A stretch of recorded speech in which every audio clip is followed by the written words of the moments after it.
Welcome race fans to Pit Stop TV. As always, we are live on Facebook, YouTube, and Twitch tonight. Cole Freilich with me in the booth. I'm Andrew Cardinale IV, and this is Pit Stop TV's live coverage of the L-TAC Racing League at the Charlotte Motor Speedway Roval. We join you tonight from the virtual Concord, North Carolina for round 18 of 23 in the L-TAC Racing League season. Across the street for some, and down I-77 and 485 for others, Charlotte Motor Speedway is usually NASCAR's home race for race teams. Here on iRacing, though, every race is a home race, and tonight we have several drivers logging into this 2.28-mile Roval, a mix of road course and oval, for the first time in the L-TAC Chase. Charlotte usually plays host to the Coca-Cola 600, or, in our case, the Abillion Wood Project's LLC.com 600.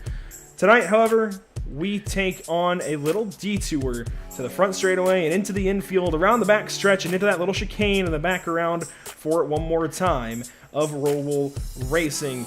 Cole, we have a very interesting kind of situation here. We haven't covered any of this league season to this point. We've come on, though, for just the back end of their season, starting tonight, going into their playoffs, their chase, whatever you want to call it. And boy, it is crunch time for these drivers. They've had a whole season of racing since February, and tonight we kick off their championship run. Yeah, I'd like to thank the guys for letting us on board, but the story tonight is really this track, because this is the Roval. It was the inaugural race for it in the Cup Series, happened in 2018, and the previous two winners have been Ryan Blaney and Chase Elliott in the real world, and both of those races have produced fantastic moments already. We've seen the last lap dive from Jimmy Johnson that took out him and Martin Truex. And you can see the track map on your screen there. 17 corners to get around this difficult, but otherwise fun racetrack. This is a very fun track. Doesn't matter what car you're in. It's very challenging on the drivers, though, and it can reward your patience over the course of a race. But heading into the first round or race of the chase, we have, I believe it's 11 drivers that are actually in the points battle here. And we'll start off with Nate Brooker, who's had 2 wins this season. Robert Berger is going to be second in the points. Sean Deal third. Landon Durhold, Kyle Green, Maris Hickenbottom, who you recognize from our Galaxy Cup Series broadcast, Mario LaPinta, Christopher Lewis, Jeff Napier, Stephen Parrott, and Ryder Schraub round out that 11-car chase grid for this season. And there's actually a guy who's got more wins than all of these people that are in the chase, and that's Bobby Hamilton Jr. with 3 wins, all coming on ovals, if memory serves me correctly. So it'll be interesting to see who gets the job done tonight on this tough and challenging course. Well, here in just a moment, we'll get a chance to see who might get it done, considering these guys are about to roll into their 10-minute qualifying session. So they've got 10 minutes to go out there and I believe just set 2 laps as per usual. And you mentioned Damaris Hickenbottom. That's exactly one of the reasons I wrote that little line about the Abillion Wood Project's LLC.com 600 into my opening there, because we've got kind of a familiar face in the series. I'm glad to see that we have some kind of familiarity here, making this big switch to talk about some new drivers in a new league, and that at least kind of eases the transition. In fact, he is on track right now. He just got on track. He's rolling out of the pit lane. So the 09, a very familiar car. While he gets on the racetrack right now, the Galaxy Cup Series that we would usually be covering for some NASCAR Cup action is actually racing right now in their first of 2 events at Pocono Raceway. They're doing a doubleheader just like NASCAR this weekend, and we are fortunate enough to be covering their race tomorrow, but L-TAC has said, hey, you guys want to come do some Roval racing? We couldn't refuse, so we are here with L-TAC for their first race of the postseason. We've got one driver already up on the banking, ready to go down into the backstretch chicane, and this is a very technical chicane compared to the 2018 edition of the Roval here, Cole. Tell us all about it. Yeah, this is the oh shoot chicane, as I like to call it. There's a different word for it, but I can't use it here. But we are riding with Jeff Napier as he goes through that chicane. It's a very hard stop into this left-hander, which goes back into 2 little right-handers, and most guys like to cut on that inside like we saw Damaris Hickenbottom do. And the first iteration was the Send It chicane, as I like to call it. That was just a fast-flowing chicane. We saw a couple cars in the Real World Cup Series just absolutely pound the barriers because they were carrying so much speed. So we get a look at Jim Herrick here coming off a turn, or what would be NASCAR turn 4 into the turn 15, 16, 17 complex. Going to take it nice and tidy up on the curb. We'll see a lot of that tonight in the chicanes, the curb hopping. That's a almost a trademark thing here with the stock cars. And heading into turn 1, he hops it big time off that first curb. Now we're going to look at the 19. That is, if I can find him here, that is Chris Mathis in the Alpine Stars car, and he's boinked the wall there. That beautiful number 19 Camaro ZL1 bounced it off the fence there. That will invalidate this lap for sure. Now we're going to take a look at the, I believe that's the 111 car, and that's going to be Christopher Lewis, the rooftop Camaro ZL1. Beautiful race cars in this field tonight, and it's definitely going to be challenging who gets, or it's going to definitely challenge the drivers and really show the road racing prowess of these drivers, right, Andrew? Absolutely. You're already seeing some of it come out for some and not quite for others. Christopher Lewis hops the curbs there down the backstretch chicane. Chris Mathis, one of the farthest drivers along in his run around this racetrack for his qualifying run.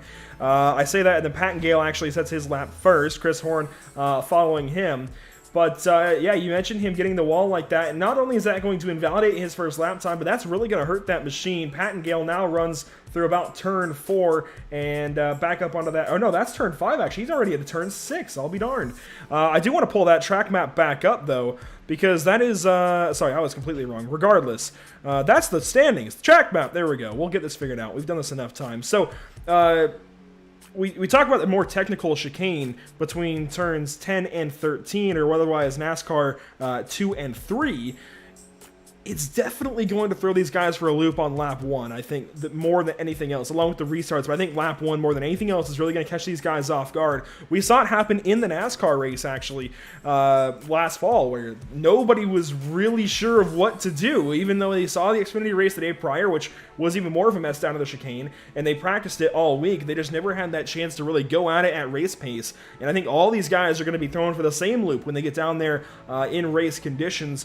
I'm also very intrigued to see how that final chicane coming out of NASCAR 4 down the front stretch is going to play into the end of the race, because, I mean, we saw it in 2018, Cole, with Martin Truex Jr. and Jimmy Johnson. Those two really leaned on each other, more so Johnson than Truex, and you saw just how mad Truex was after the race. So I can't wait to see how these guys tackle this place, and we'll see the 12 there, Logan Hamilton, rather, sliding out of the backstretch chicane, now around NASCAR 3 and 4. Bobby Hamilton Jr., Cole, you mentioned him winning 3 races on the season so far. He's now in the pit lane, but he has the fastest lap time so far out of anyone in the field by over 2/10. Yeah, a pair of Hamiltons there at the top, the scoring pylon. Bobby ran a 122.308 to Logan's 122.521, so both of those two cars going to be definitely ones to watch tonight. But you mentioned all those other corners on this racetrack. You didn't even mention the Tums Heartburn turn where we infamously saw Chase Elliott nose it into the wall there last, I guess it was last winter, or well, last fall almost. Yeah, that was definitely a wild moment for me as a Chase Elliott fan to watch, because you never want your driver to go head on into a wall, let alone when he's leading the race on a restart. So luckily he did pull off that comeback though, so maybe we might see a guy absolutely blow turn 1 and then come back to win tonight. Well, I was lucky enough to have a front row seat to that. I was there with a bunch of the, I mean, you'll know all these guys, the Nort guys. I'm sure we'll have a viewer or two that'll recognize what I'm talking about there. I was lucky enough to be at that race. What's that? Crazy bunch of guys. Honestly, yeah. But no, I was lucky enough to be able to look straight down and watch Chase just completely miss that corner. It's definitely a tough braking zone, especially on restarts, because you're trying to gap the field. You're trying to take them all to Gaffleby's for a nice steak dinner, and suddenly you're just in too far, too deep, and you're nose deep into that barrier, almost firewall deep. So, I mean, it's definitely a tricky game to play, as we see the number 6 of Brooker. He comes in technically your points leader, but everybody's tied right now going into the playoffs, all at 3,000 points. Just to even things up and set these guys up for what should be, I think, 7 weeks of really good racing. I believe we have 3 rounds. I'm not sure about the elimination status for those guys. I would imagine we're eliminating down to 4 for the final race. We have 11, so that should be 5, and then 4... No, 5... I got a math. Anyways, we'll come back to that thought. Regardless, I think it'd be 3-2, and then we have 4 left. Yeah. No, I can't math right now. 4-3 and then 4 left. There we go. I done got it. But the point being, this track is going to have a lot of tricky braking zones for these drivers. The Heartburn turn 1, you mentioned it, Cole, is going to be the first of those tricky ones. And I talked about going into this chicane on the back stretch and then back around the front stretch, that final chicane. In between, you shouldn't have too many tricky braking zones. I think in the infield, it's mostly just getting the line right and making sure you don't over-rotate the car, because if suddenly you're kicking the car sideways and roasting those rear tires, you're going to have yourself a bad day. Yeah, you definitely will. And really you mentioned braking zones not having much of a problem, but we saw in the race last fall in the Cup Series, Alex Bowman actually spun it going into the backstretch chicane on lap 1 of the race. So it's definitely going to be interesting with all these guys around each other on the for the first few laps. And you also got to think, we have stage racing here. So the stages will be 12, 24, and at the race end, which will be lap 55. So I believe qualifying is wrapping up. And your pole winner will be Bobby Hamilton Jr. with a time of 1 minute 22.308. So awesome job by him to get that pole there just by about 0.2 over Logan Hamilton, who ran a 1:22.521. But this car is getting ready to grid up here. We will be running through the chicane, unlike real NASCAR that blows the chicane coming to the start line. So going down your grid, you mentioned the 2 Hamiltons on your front row, wiping that one out. Then Landon Durold, one of your chase drivers to look out for. He's starting 3rd, Ryan Duke in 4th. Go back to row 3, you've got Nate Brooker, another one of those playoff drivers. Jeremy Berger, another one of those playoff drivers to his outside. So that's 5th and 6th on the grid. A little further back, you have Jim Herrick and Chris Mathis. And then rounding out your top 10 in row 5, Mike Aiello and Mario Lapinta. Starting on row, I believe, 6 here will be Maris Hickenbottom and Sean Deal. Row 7 will be Robert Pattengale and Chris Horn. Row 8 will be Jeff Napier and Ryder Schreff. Mitchell Goosens will roll off from the 17th position with Christopher Lewis and Stephen Perry behind them. Both of those cars not taking the time tonight. So 19 cars, 55 laps, and one interesting 17-turn road course. Definitely, and we already got a question out there actually from one of our co-commentators, Noah. This is Bobby Hamilton Jr. We're just gonna let him do his thing, though. I mean, that is Bobby Hamilton Jr. though, in the number 16. We're looking forward to see what he can do in the Kodak Advantix Chevrolet. I think that's a common phrase with the name Bobby Hamilton, but we look forward to seeing what he can do from the pole. That said, before we go racing here, we got a couple of people to thank. First up, Permanent Makeup in Maine. When it comes to your appearance, you deserve the best care that money can buy. Here at Permanent Makeup in Cryo in Maine, the owner, Ashley Bullier, is a certified micropigmentation specialist who provides professional, safe, and personalized services. If you're looking for the best solutions for your permanent makeup concerns, there we go, give us a call today to book a consultation. You can contact us at permanentmakeupinmaine.com or call or text us at 207-358-8683.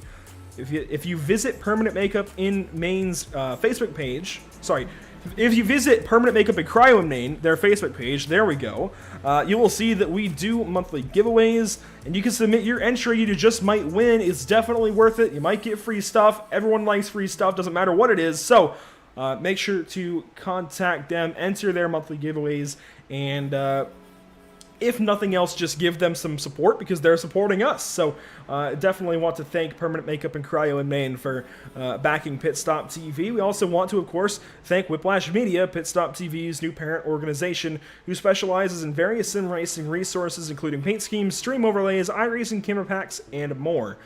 Whiplash Media is also working on its presence in real racing with things such as photography, social media management, and public relations, and so much more.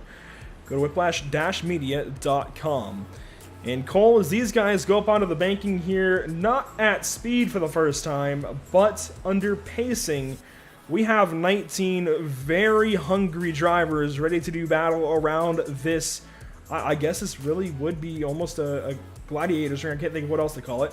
I'm sure I'm missing that entirely, but regardless, they're ready to do battle here at the Roval, and this place always puts on some really good action. I'm really looking forward to these guys have for us.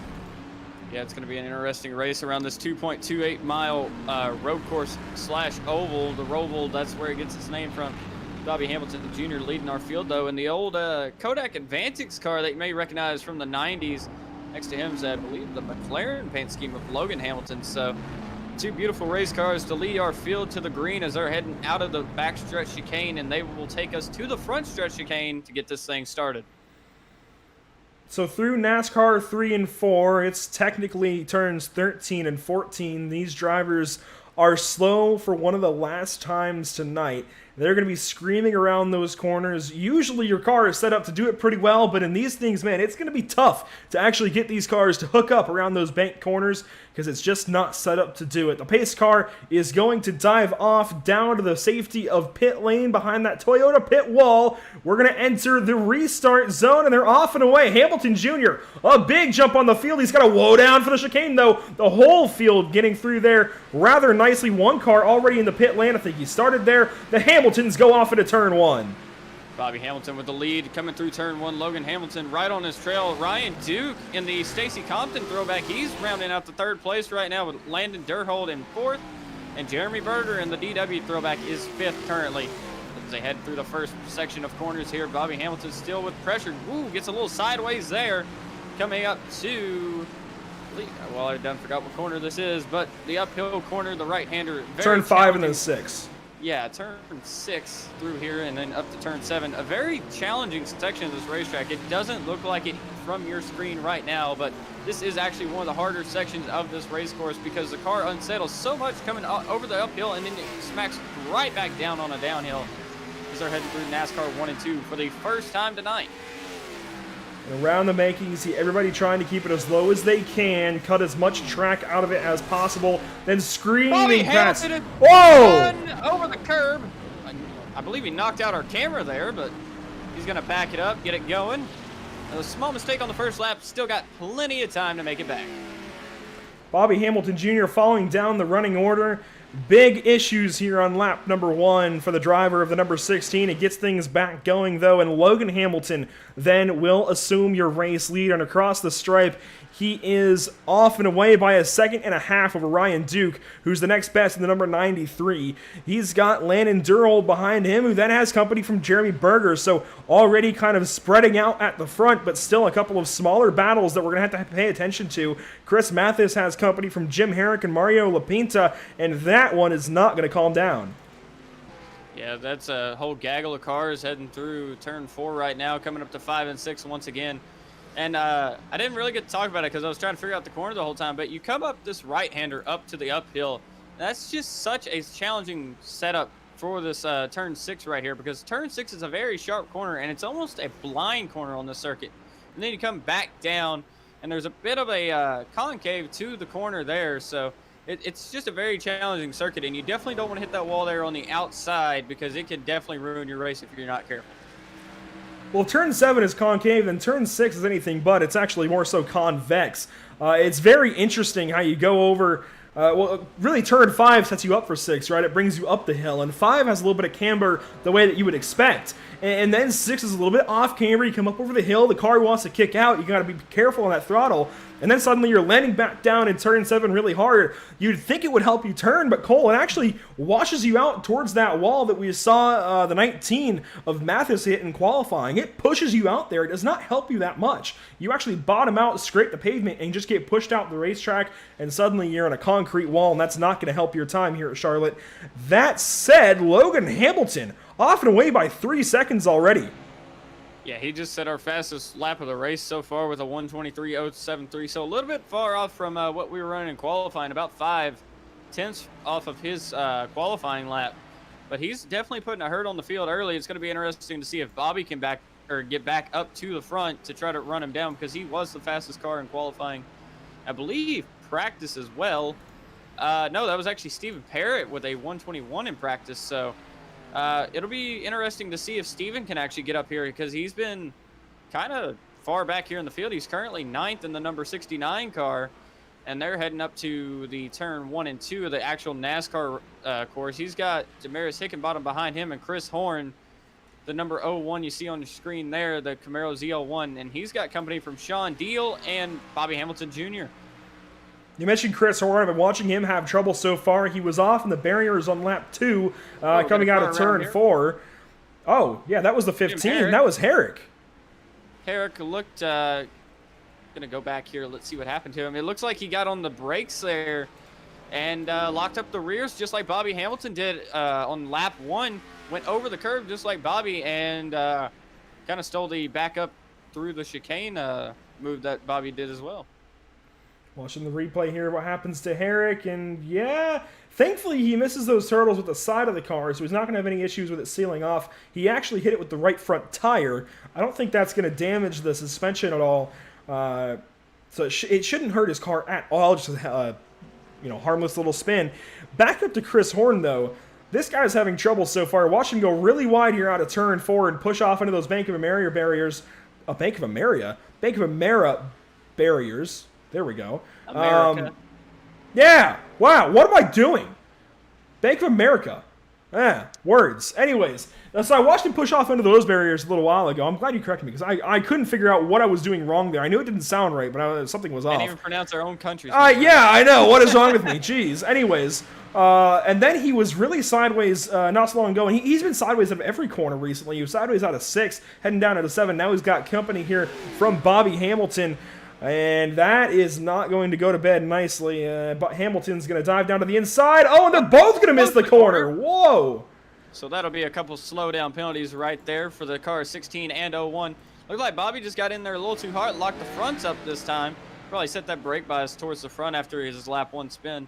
Going back up to the lead, though, Logan Hamilton has opened up a, let's see, well, if I can find the gap here, a 2.9 second lead over Ryan Duke, who is over Landon Durhold and Chris Mathis. That is your top 4 right now.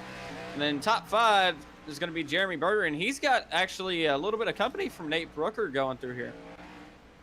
Yeah, Nate Brooker's all over the back end of this Western Auto Chevrolet, and now he's going to dip down to the right side, actually, the inside line for turn 5, and he's going to try and make that pass. These two playoff contenders side by side through 5 and 6. Not a place that you usually see somebody try and make that pass, but it works out for Brooker. He's going to take that spot and move him up into the top 5 then as the Darrell Waltrip throwback. You can see making use of the new iRacing spec maps with that chrome front end. Falls into 6th, and the company of Mario Lapinta. He's got Stephen Parrott a little ways back of him. Damaris Hickenbottom even further back. So these guys starting to get spread out, but again, popping into their own little battles. And now you're going to see the 46 of Berger. He's scored as the 46, visually the 17. He makes that big pass to the inside of Brooker, and this is going to bring one Stephen Parrott into the battle as well. Yeah, we got 4 cars under a blanket here coming out of the backstretch chicane on the run up to turn 15, 16, and 17, which is arguably one of the harder parts of this racetrack just because of how much you got to woe the car down before getting to turn 16. But you see Nate, well, we're on board with Stephen Parrott right now.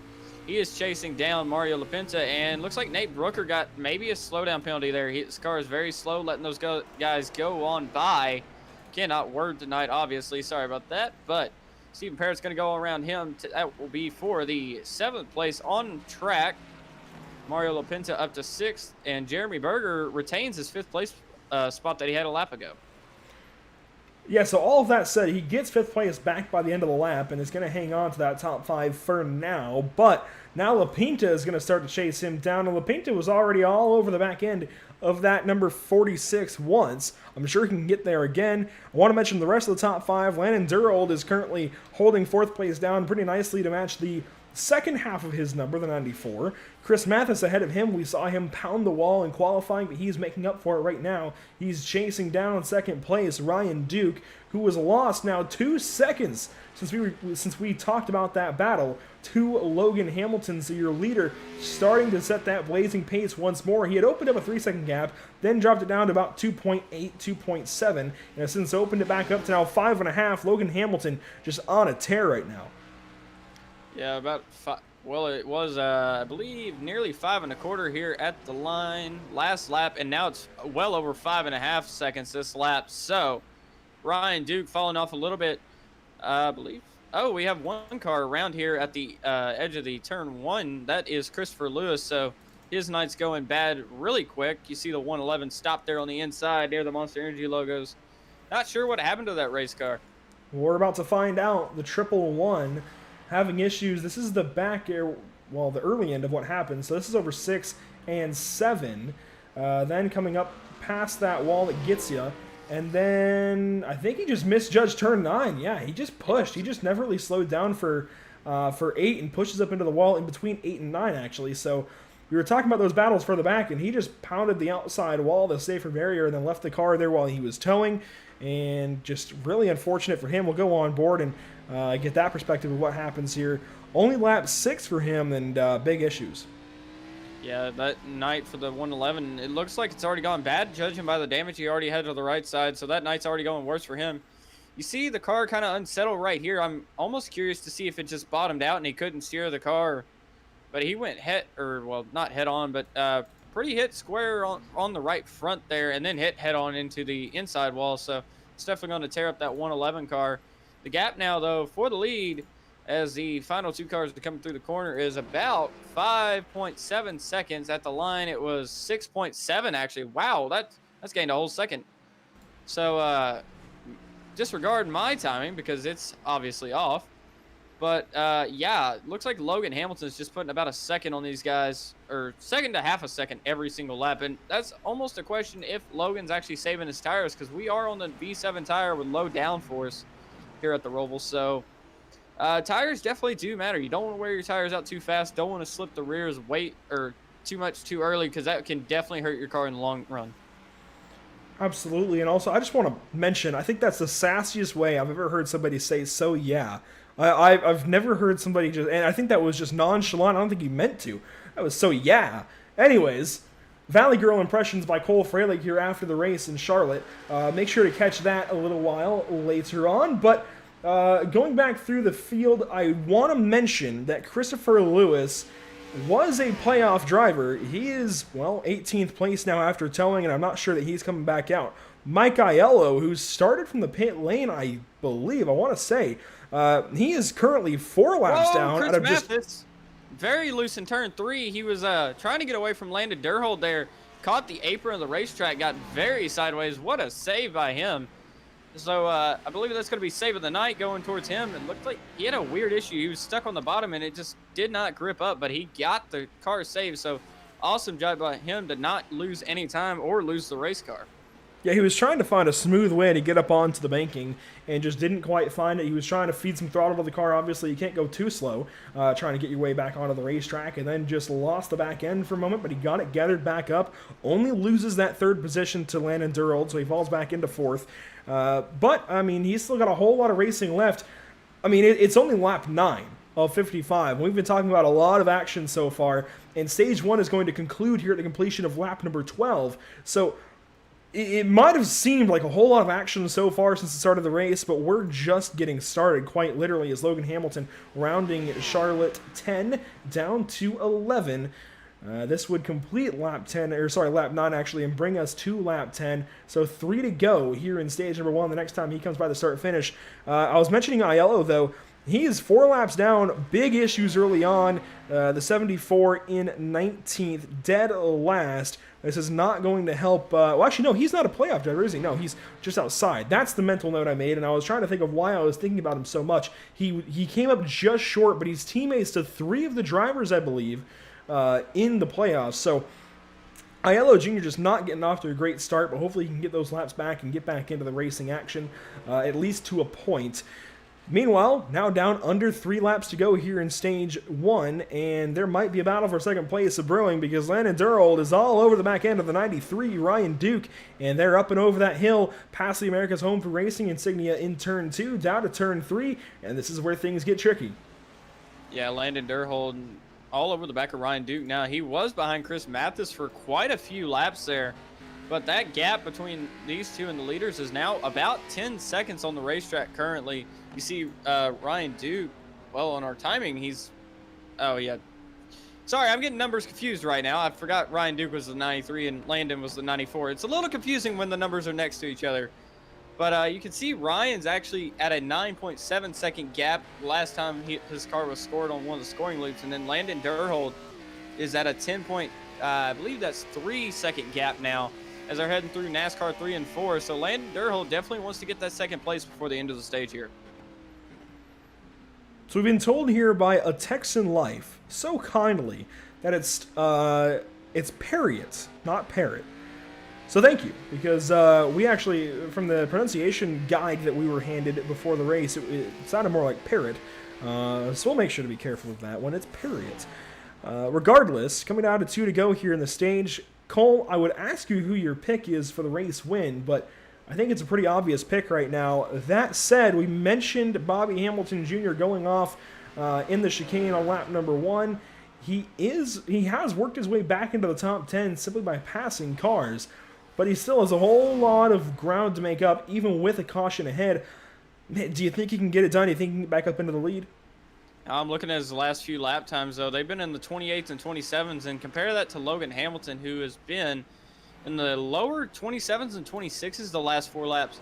It looks like they could be near each other towards the end of this, but I don't know if Bobby will actually have the tires to keep up with Logan, because Logan's done a great job of actually saving his tires, because that's a very big key here on the V7 tire model on iRacing is you need to save the rear tires on a road course. As we got one car, Ryder Schrauf ahead of Logan Hamilton here. He went off through the chicane, so I believe he's just going to pace on the outside, let Logan by here so he doesn't cause any trouble for Logan's lead. Pit lane was closed that last time by as Logan Hamilton coming to the last lap of the stage here, and just in commanding fashion is going to most likely take the stage win, pending no mistakes. So we saw Schrauf there very slow out of the chicane. Now across the start-finish line, white flag on the stage, but still a long ways to go here in race number 18 of 23 for the L-TAC Racing League. And man, he's off and away to a really large lead, too. 8.5, almost 9 seconds for this guy. He has just taken the field. I mentioned going to Gapplebee's for a nice steak dinner a little while ago. He's going for a surf and turf, man. He's going for steak and shrimp. He is just taking these guys out to lunch. Meanwhile, Mario Lapinta and Stephen Parrott have, Parrott have switched positions, and well, actually, we got the caution, I think, 1 lap early. So we're going to the completion of the lap prior. So when 12 comes out then. Okay. Yeah. So then your top 10 is going to be Hamilton. Logan Hamilton winning stage number 1. A little bit premature to what we thought it would be. So that would explain why Schrauf was letting him by. He wanted to end his stage a lap early. Makes sense now. Hamilton is going to complete stage 1, your race leader. Take home that stage win. And that is, will usually be a playoff point for the playoffs, but that should just be a bonus point now to put in his pocket and help himself out for the rounds ahead. Ryan Duke second, Landon Durhold in third, Jeremy Berger then fourth. That battle with Parrott, and La Pinta. I'll get these down sometime. That ends up with Parrott in fifth, La Pinta in sixth, Brooker in seventh, Hickenbottom in eighth. Bobby Hamilton Jr. comes back to ninth place, and Sean Deal, who we talked about a little while ago, in 10th. So they all take home some points, and Logan Hamilton will come around and collect your iRacing pace car. We'll get the first caution of the evening. Granted, it is a stage break. Yep, and Logan Hamilton, whoa, weird problem there for Logan. It looks like he was probably trying to slow down there, caught a little bit of the grass there, and it just took the car in there. But now he's got equal damage on the right and left front side, so maybe he was trying to even the car out while he's waiting for the pace car. We're going to try and dial up Logan Hamilton here in a little while. I have no guarantees for anybody, but if we can talk to him, we will. We are certainly going to give it our shot. Regardless, I will say, what a nice just start to that race. I mean, you had the chaotic start at the very start of the race, I guess. But once things got into just a little bit of a groove, man, these guys really figured this place out a little bit and just got into a nice, settled kind of rhythm and fired these laps away. Usually, sometimes these cup leagues, these really just NASCAR leagues in general, have some big issues coming to road courses, and the Roval in particular. But this now makes me even more excited for hopefully the Galaxy Cup Series at the Roval later on this year, as I'm not sure where Logan Hamilton's going, but he's going off on a journey past that pace car. I believe he might be trying to dial us up here. He's in our broadcast booth, so we're going to get Logan up in here. Stage 1 winner. Logan Hamilton, do you got a copy? Yep. Well, you took a commanding stage win there. What's really the key to the race for you trying to get around this tough 17-corner course? Honestly, so far it's just been not crashing. Just making sure you're patient and just not taking yourself out, because I saw at the beginning, Bobby had his issue in the backstretch chicane, so just gotta minimize mistakes, I think, is the name of the game right now.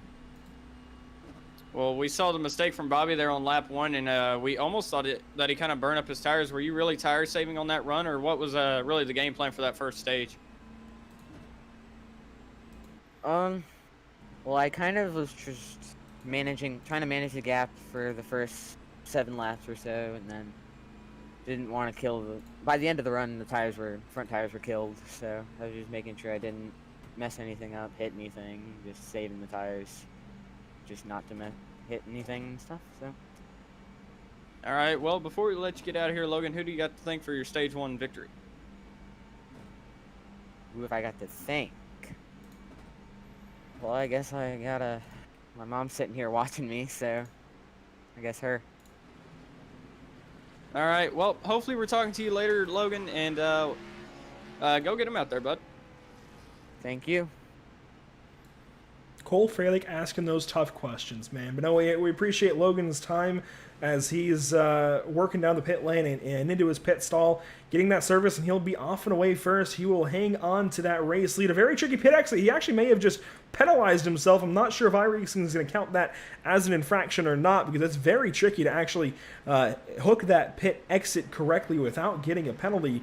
Or without washing yourself into a wall, because that green cone, usually if you clip that, you're going to get a penalty. We'll see what the protocol is here from the iRacing.com service.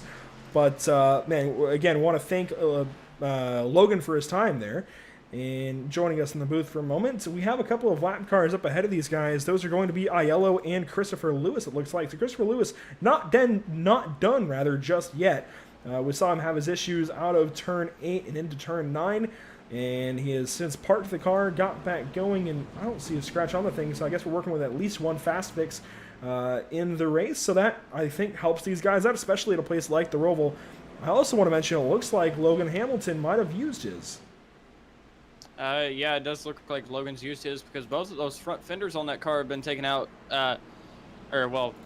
knocked out. Taken out would be our cone that's on the pit lane, so that's one cone taken out for the night. Hopefully we can get a replacement there. Man down in the pit lane, unfortunately, but looks like the wave around cars will be Aiello and Christopher Lewis, like you mentioned, I believe. Well, Lewis definitely did take that fast repair after his crash coming on to turn 1 of the NASCAR section. Aiello, he is currently 4 laps down, so he will become 3 laps down, and Christopher Lewis will become a 2 laps down on the field here. Your lucky dog that time was Ryder Schrauf, so he will get back on the lead lap. So I believe that was a little bit of a strategy to kind of steal the lucky dog from everybody else. Hey man, what works works, and Schrauf is in the playoffs. That might have actually been what it was, trying to make sure that Christopher Lewis wouldn't get it and make sure he holds him back. So that could have been a big brain play there from Ryder Schrauf. We'll have to, maybe he comes back and wins this thing. We'll ask him later on. I guess time will tell. We'll see if it works out for him. Regardless, I do want to mention that Bobby Hamilton Jr. is going to fall to 13th here under caution and should restart from just about there once we go back racing. You can see the Sterling Marlin Coors Light number 40, the Silver Bullet, just ahead of him. That will come back down the pit lane, being piloted by Jeff Napier, but that actually puts Hamilton up at least 1 spot. I'm going to see if there's anybody else that came in. I'm not sure that anyone else did right there, so Hamilton should hang on to 12th position. I want to talk about a couple of details, though, that we have in this race. Of course, I want to talk about the weather. because this is either adversely or maybe positively affecting these drivers as they try to get a grip around this 2.28 mile roval. 80 degrees in the air, 80.2 to be exact. That means we have a track temp of 129 degrees. These guys continue to drive around here under caution. We just got the 1 to go signal. Wind from the southwest at 10 miles an hour. It shouldn't be affecting these guys too badly, but that would be out of the turn, well, NASCAR turn 1 area, the southwest. So it would be coming across the racetrack to only affect, I'm trying to think, maybe turn 4. I'm not sure it's going to affect anything else. So that shouldn't be affecting these guys, especially at just 10 miles an hour. That shouldn't be anything for these drivers to worry about. But yeah, just a nice partly cloudy day here in Concord, North Carolina. And then we've had that 1 caution so far because of the stage break for 3 laps. Not a single lead change minus the lead change that we had at the start of the race. Well, you were talking about Bobby Hamilton earlier. I actually want to give a little history on that paint scheme. That was his dad's car that he ran in the 1999 Daytona 500. It was actually a contest ran by Kodak, and I have the 98 program where they actually advertised this specific competition for the next year. So that was a fan-designed car that actually ran the race. So the Kodak Advantix Chevy Camaro, beautiful paint scheme out here, very 90s-esque, as you can tell with the Kodak colors on it. And yeah, we're looking to have fun tonight. Yeah, there's a lot of throwbacks in this field, actually, and we got to be ready for some more throwbacks tomorrow night for the Galaxy Cup Series as they tackle Pocono Raceway. Maybe we'll see some more crossovers between these drivers if they want to get their hands dirty with some open setup racing at Pocono tomorrow night. It will be the back end, again, of their double header this weekend. Unfortunately, not covering their race that just wrapped up a little while ago, but man, if I had to choose, and I hate to say this about the Galaxy Cup guys, if I had to choose, I think I would choose the Roval over Pocono. I think anybody would, though. It's got to be more exciting, right? I think everybody can agree on that. But regardless, we're coming to the restart. Logan Hamilton is your race leader. Landon Durhold in second place to his right side. I would say outside, but really it's going to change to the inside here in a moment when they come into that final chicane to restart this thing off. Logan Hamilton already off and away, following Bobby's lead, starting pretty early there in the chicane.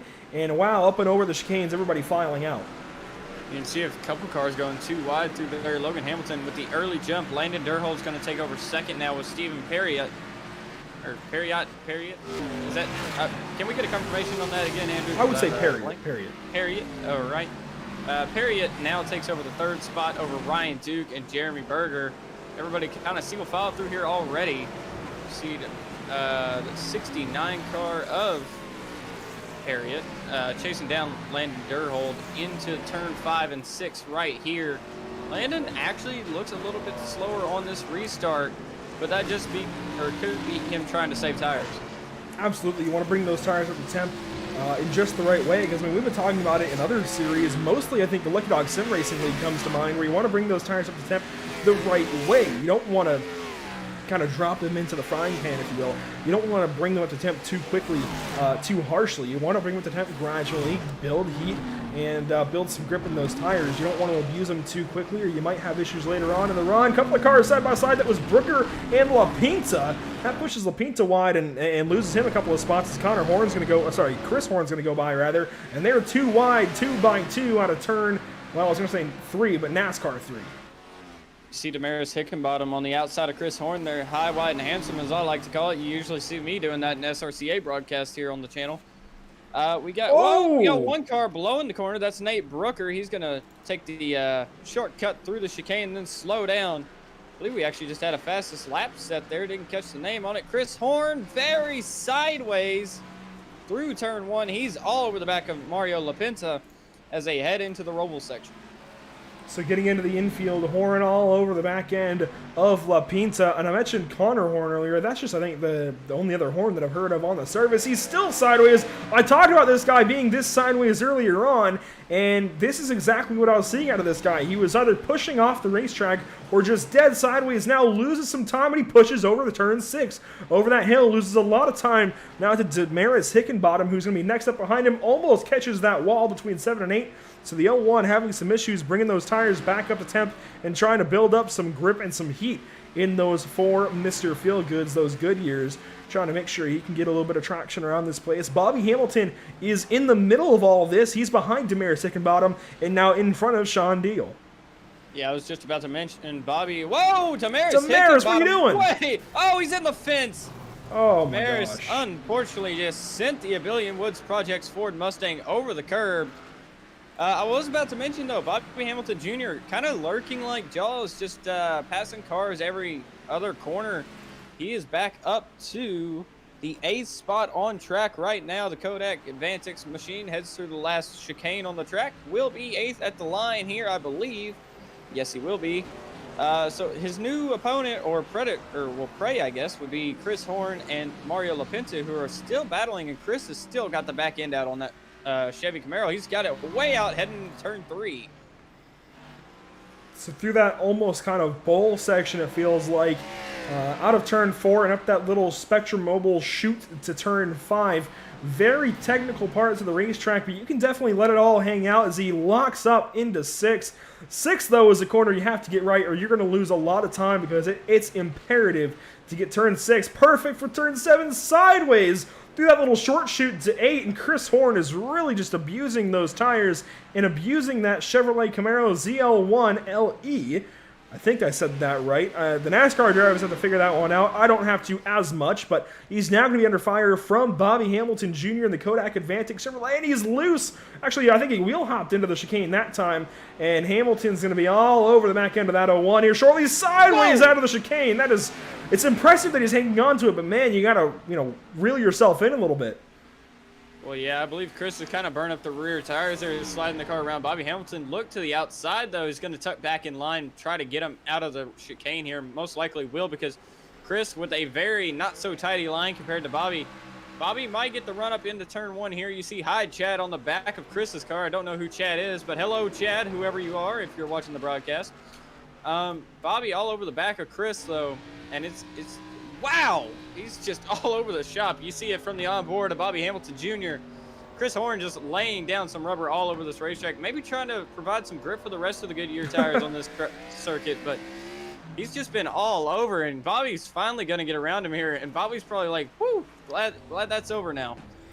Well, I didn't know that the iRacing Rallycross Series now had a Chevrolet Camaro because, he's just laying it all out there like he has a handbrake and can just rip those 4 tires and send it. And it's like he's got some dirt. I'm just waiting for him to take a jump somewhere.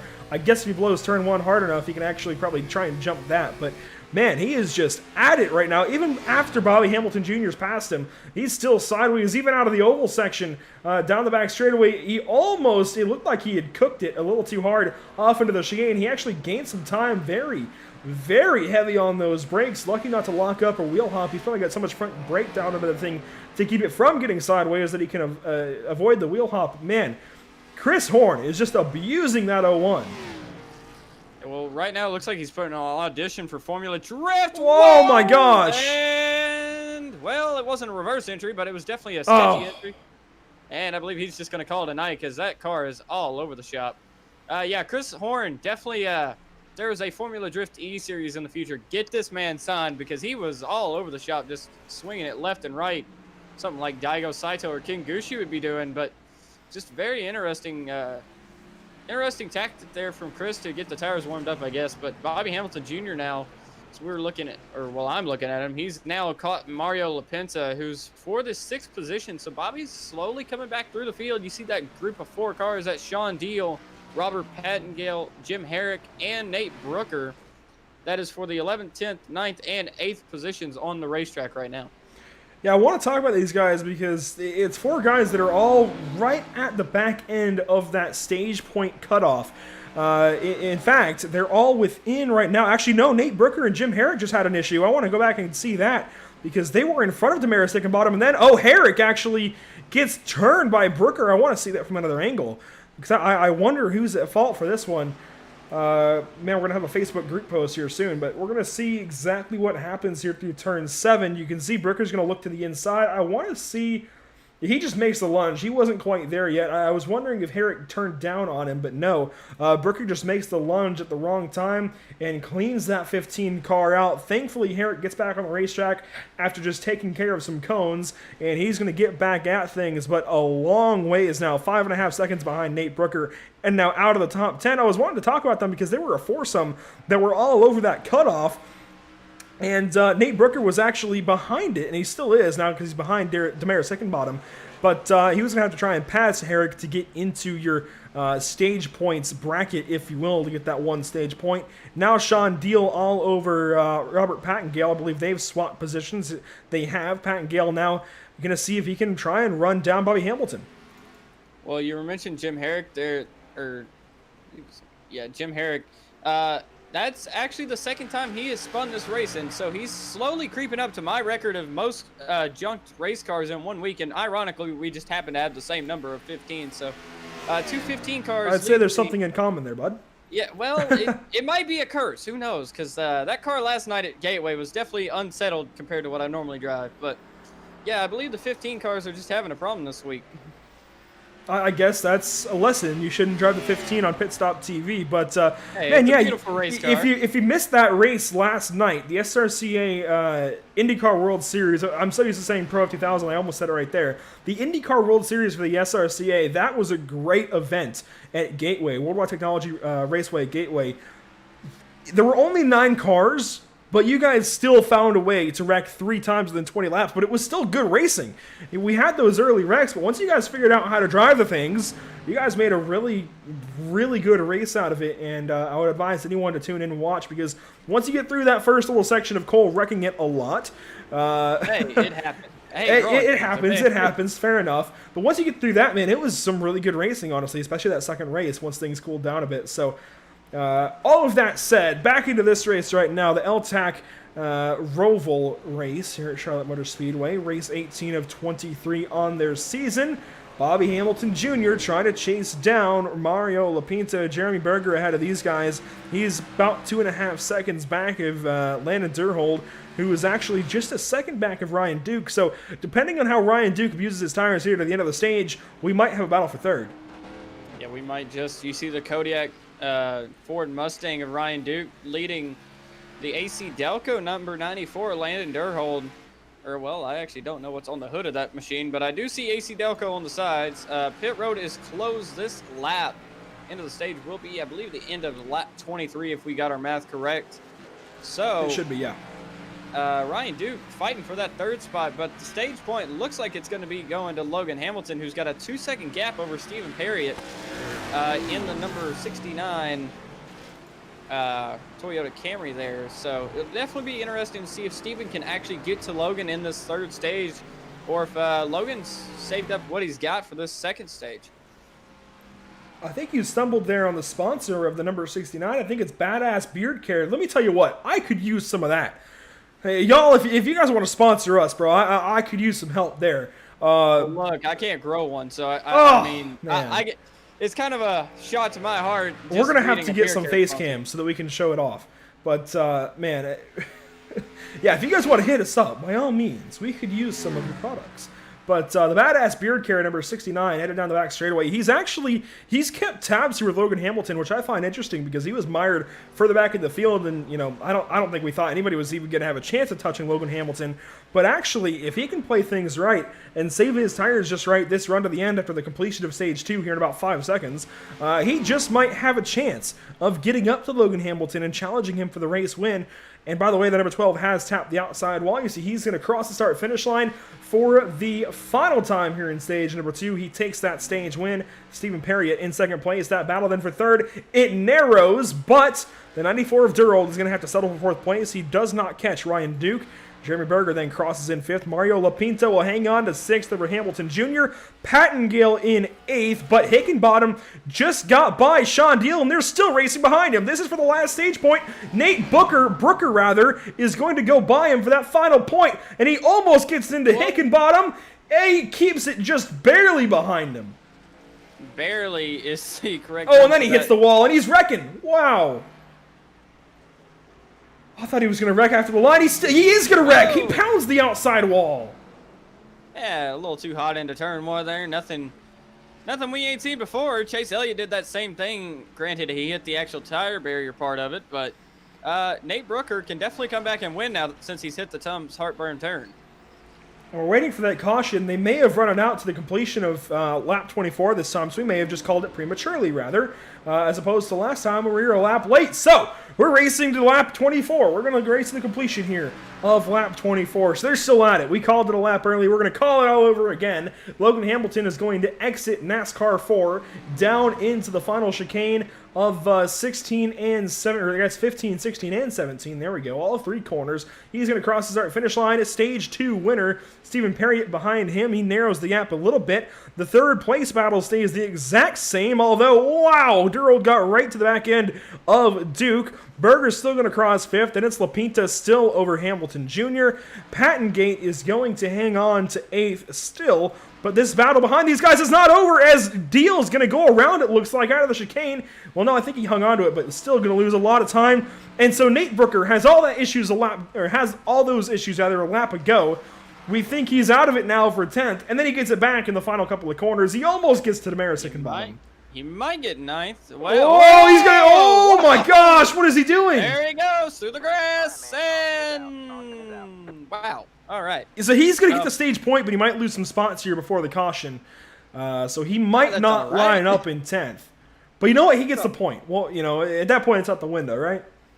Yeah. At this point, he was just auditioning for the Irwin Dell event at Formula Drift later in the season. But... yeah, so we've had a lot of Formula Drift auditions tonight. I don't know since when they started accepting NASCAR stock cars in those, but hey, I mean, a 240 is basically like a stock car, right? Hey, man, if she's got enough power and got enough rear tire, you can send it. Hey, I mean, these are 725 horsepower beasts, but I don't know if they can match up to those 1,000 horsepower builds in that series.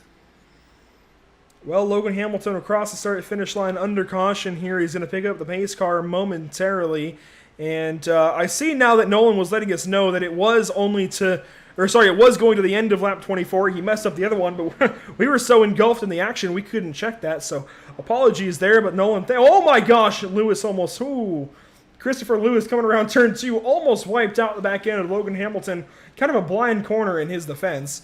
But regardless, they will pick up the pace car and they will pace around here and come around to the pit lane for some service.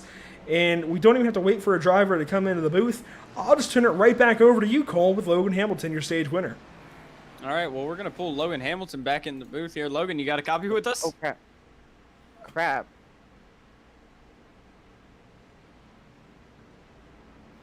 Well, I'll assume you have a copy with us since you... and he dipped back out. We'll see if we can get a hold of him again.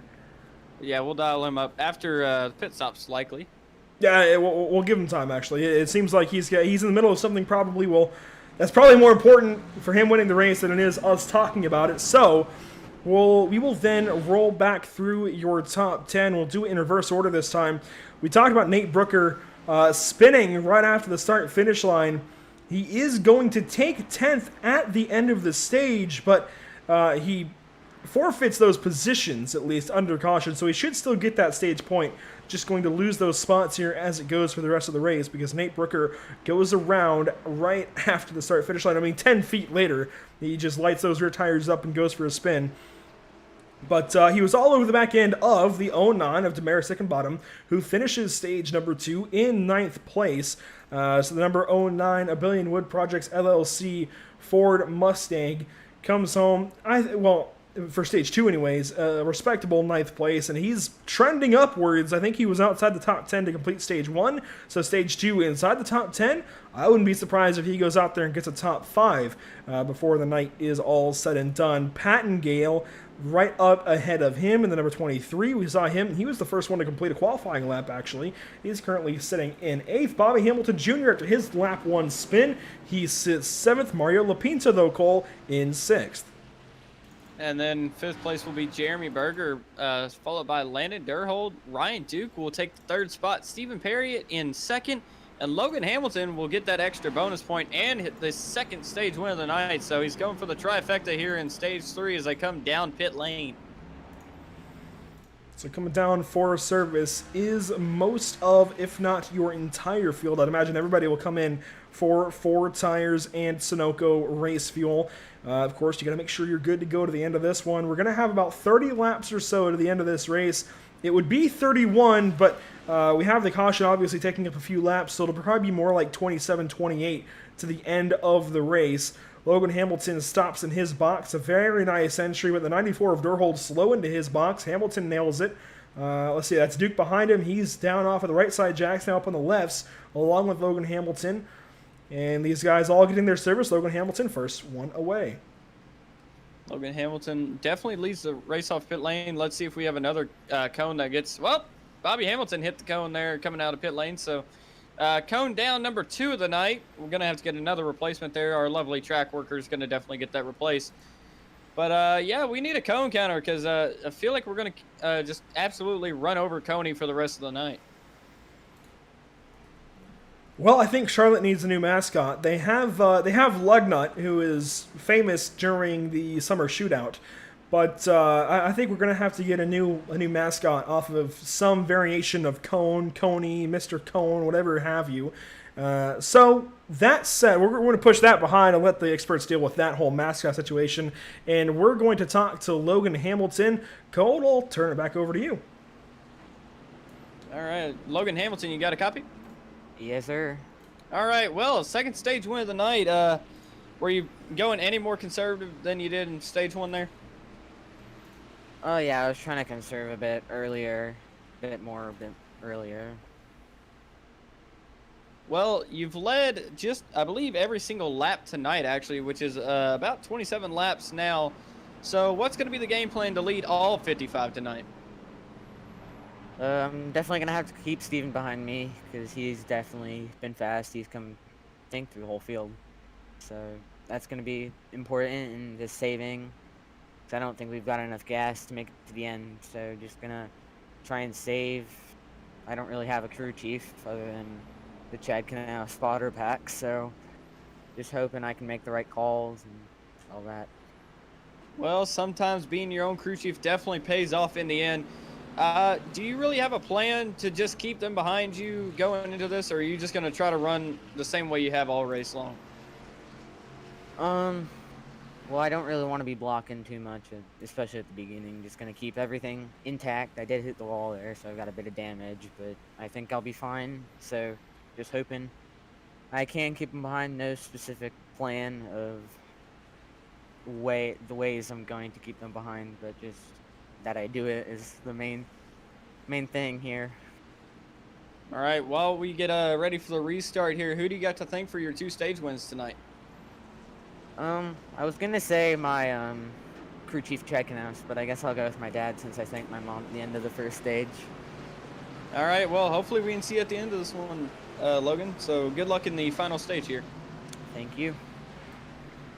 So there you go, giving equal treatment to each parent as these guys are going to double up and go back at it here for not quite 30 laps to the end of the race. Cole, I'm going to put you on the spot right now. Who do you have winning this one? Well, looking at how we've gone so far, I definitely would say Logan Hamilton. But Stephen Perry definitely has shown himself in this he showed himself in the second stage there in the badass beard care Toyota Camry. They are finally got it out, even though I'm very ashamed to say that since I don't have a beard. But my personal grooming out of the way, I definitely think Logan Hamilton can wrap this one up. And like he said, they could have that fuel stop. So it'll be interesting to see if we see any strategy play out early in this stage to make it all the way to the end. You know, I think that tops the list of awkward sponsor read-offs, but you know what? I'm going to dip a little further back into your top 10 here. I'm going to go with one, or I'm going to take 2 picks because you kind of took a few there. I'm going to take 2, and I'm going to go for the long shots, I feel like. Mario Lapinta, who you saw actually be pretty decent around this place. I wonder if maybe he can play the fuel strategy, so that's my one bet. I'll hedge that one on the fuel strategy a little bit, and then I'll really hedge my bets on the possibility of Bobby Hamilton Jr. working his way up through the field. I'm going to go with that 16 car just because it would be quite the story for any driver to start on pole, lose the lead on lap 1, and then come back and win this thing. I think that's akin to Chase Elliott last year in the NASCAR Cup Series race here at Charlotte Motor Speedway, the Roval, back in September, October, whichever one it was, back in the fall, the point stand. So I think it'd be pretty cool to see Bobby Hamilton Jr. come back up to the field and win this thing if he can get it done. So those are my 2 picks. I think you got your 2 picks in. We'll have to start doing Pit Stop TV fantasy. Well, no. Well, yeah, I mean, I guess that falls into that category, but fantasy leagues, I think, for some of these drivers, at least our regular series. So hopefully we can get kind of regular with leagues like L-TAC here and Galaxy Cup Series and so on and so forth. I know we have the SRCA pretty regularly. And, man, the Lucky Dog Sim Racing League. Could you imagine a fantasy league for that when that comes back in September? Man, that would be exciting. I can say if we do a fantasy league for the SRCA, don't put your money on me any race whatsoever, because as we get back going, though, Logan Hamilton already off and away, Ryan Duke behind him. Stephen Perriott, a bit of a better line than Ryan. Looks like he's going to get the inside here going into turn 1 drag race. He's going to let Stephen on by. Stephen back up to 2nd place now. Landon Durhold up into 4th, and Jeremy Berger rounds out the top 5 for now. Oh, Perriott just wrecked! Perriott just crashed the car hard into the fence. And that's going to block the racetrack, is it not? No, he's got back going now, so no caution for that, but I believe Logan Hamilton might have just sealed his fate here because he is already well off and away from Ryan Duke. I want to see this replay here of what happens to Perriott. So he goes by Duke real aggressively into 1, and then I think just the cold tires are going to get him out of turn 2, and he's just going to get sideways. Yeah, it looks like the cold tires just bit right there. Right rear could have loaded with how that concave in that corner is, but unfortunately that's going to destroy the front end of the number 69 Toyota. But back up to the front now, the McLaren Camaro ZL1, that's a very weird combo to say. But Logan Hamilton has just scooted away from the field already. Ryan Duke back up to 2nd. Landon Durhold trying to get that 2nd place now in the Jim Cook GMC, Chevy, and Buick Camaro ZL1. There you go, getting that sponsor read off there for Durhold. Jimmy Berger, a little ways back in the Western Auto Chevrolet. He's going to have company soon from one Bobby Hamilton Jr., who's already up into the top 5, getting past LaPinta and Hickenbottom in 1 lap's time. And, of course, he had help with Perriott having his issues. Now he's going to prey on 4th place, Jeremy Berger. He is already there through turns 1 and 2. Well, we did get a little race info before tonight, and the last time these guys were actually on a road course, Bobby Hamilton Jr. did finish 2nd. That was at Watkins Glen, so Bobby definitely coming on here strong in the last stage. Hopefully he can get up to the front, though, but definitely a difficult task ahead of him. Yeah, in fact, I want to go back to that kind of data sheet that we have. Watkins Glen was actually won by one Chris Mathis, who, you know, we saw have the issues a little while ago. He's dead last. So if you want to pick the next best driver on a road course, at least with the data we have from the L-TAC Racing League previously this season, your best bet would then be Bobby Hamilton Jr., currently sitting in 5th now, trying to chase down Jeremy Berger after Chris Matthews had his issues. So your top 5 actually relatively close together too, after just a couple of laps. Yeah, and looks like Landon Durhold has just not gotten away from Ryan Duke tonight. Those two have been near each other all night long. A little bit of a gap compared to what we've seen so far. Landon really coming in strong. Getting actually lock up the left front there. Going to lose all that time he just made up. You see the Jim Cook Chevy Buick GMC logo there on the hood. AC Delco on the side. Bit of a colorless palette on the car, though. So a neat little contrast from the sponsors he's got on that machine, but see the number 94 just hounding the number 93. Yeah, I think that the grayscale 94 is a nice contrast to actually the very colorful 16 of Bobby Hamilton Jr. So definitely getting every kind of car that you could in this field as far as the paint schemes, the liveries go. I mean, you have a McLaren Chevrolet, you have a grayscale Chevy, you have a rainbow number 16 a little ways back. So definitely mixing things up. And we actually... I want to mention real quick, green is an interesting color in racing. It's one that isn't necessarily taken lightly. It's usually seen as a bad omen, a bad luck to have green on your race car. We have multiple cars and the league logo adorning green. The Kodiak number 93 of Ryan Duke right now, he's toting it very well in second place. Of course, it's included in the rainbow, I believe. Is it? Yeah, it's on the hood there. Yeah, it's included in the rainbow then on the 16 of Hamilton. It's all over Mario Lapinta's machine. He's definitely displaying that green color very proudly. And then there are definitely other cars that I've seen. Nate Brooker is almost a green. I guess you could call that a green, I think. An aqua green, almost. You could just about call that a green. Sean Deal, also green. In fact, that's purple and green, a very interesting combo. So definitely a lot of green cars. I think this is the most green cars I've seen, I guess per capita, if you will, ever in a league like this. I've never seen so many green cars because it's usually avoided in racing. It's usually seen as bad luck. So, you know what? Just for that, I hope the 93 wins. Well, fun little story. This car actually does have some good luck. Well, this paint scheme at least, because if you remember, Stacey Compton actually drove this paint scheme to a pole at Daytona in 2001. So this car is about as old as I am, just about a month younger than I actually am. So the Kodiak car, definitely not a bad luck if you're well, not a bad luck deal if you're qualifying at Daytona. It definitely brings good luck to you. But Ryan Duke, he's about 3 seconds behind. Well, actually 2.6 behind Logan Hamilton. So Logan might have actually had an issue there because the last lap it was a 3.2 second gap. And checking into the chat, we've had a Texan Life with us the entire time. Buddy, I thank you for being here, keeping the chat interesting. The life of the party, it seems like. We also have Mom's Cleans Green, which I believe is Logan Hamilton's mom. So we're going to call you Mom, too. I hope you're having a great night. I hope you're enjoying the broadcast here and watching Logan just completely destroy this field out here because he's doing a great job of it. We also have the Steam Racing Network. I believe that's Nolan who got a hold of us to come on and broadcast this race and hopefully some more through the rest of their season. We've had some others in the chat. I've got Christian Berger over here on YouTube. So not German Burger, but the other burger, I guess, if you will. I have B4 Time out here. So a lot of you guys getting into things. And we also... okay, B4 Time is Jeremy's dad. So there you go.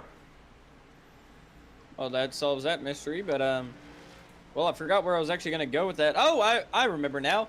You mentioned Logan Hamilton. I was about to say you're going to commentator curse him just like you did Spencer Madden last night if you keep talking about him so much.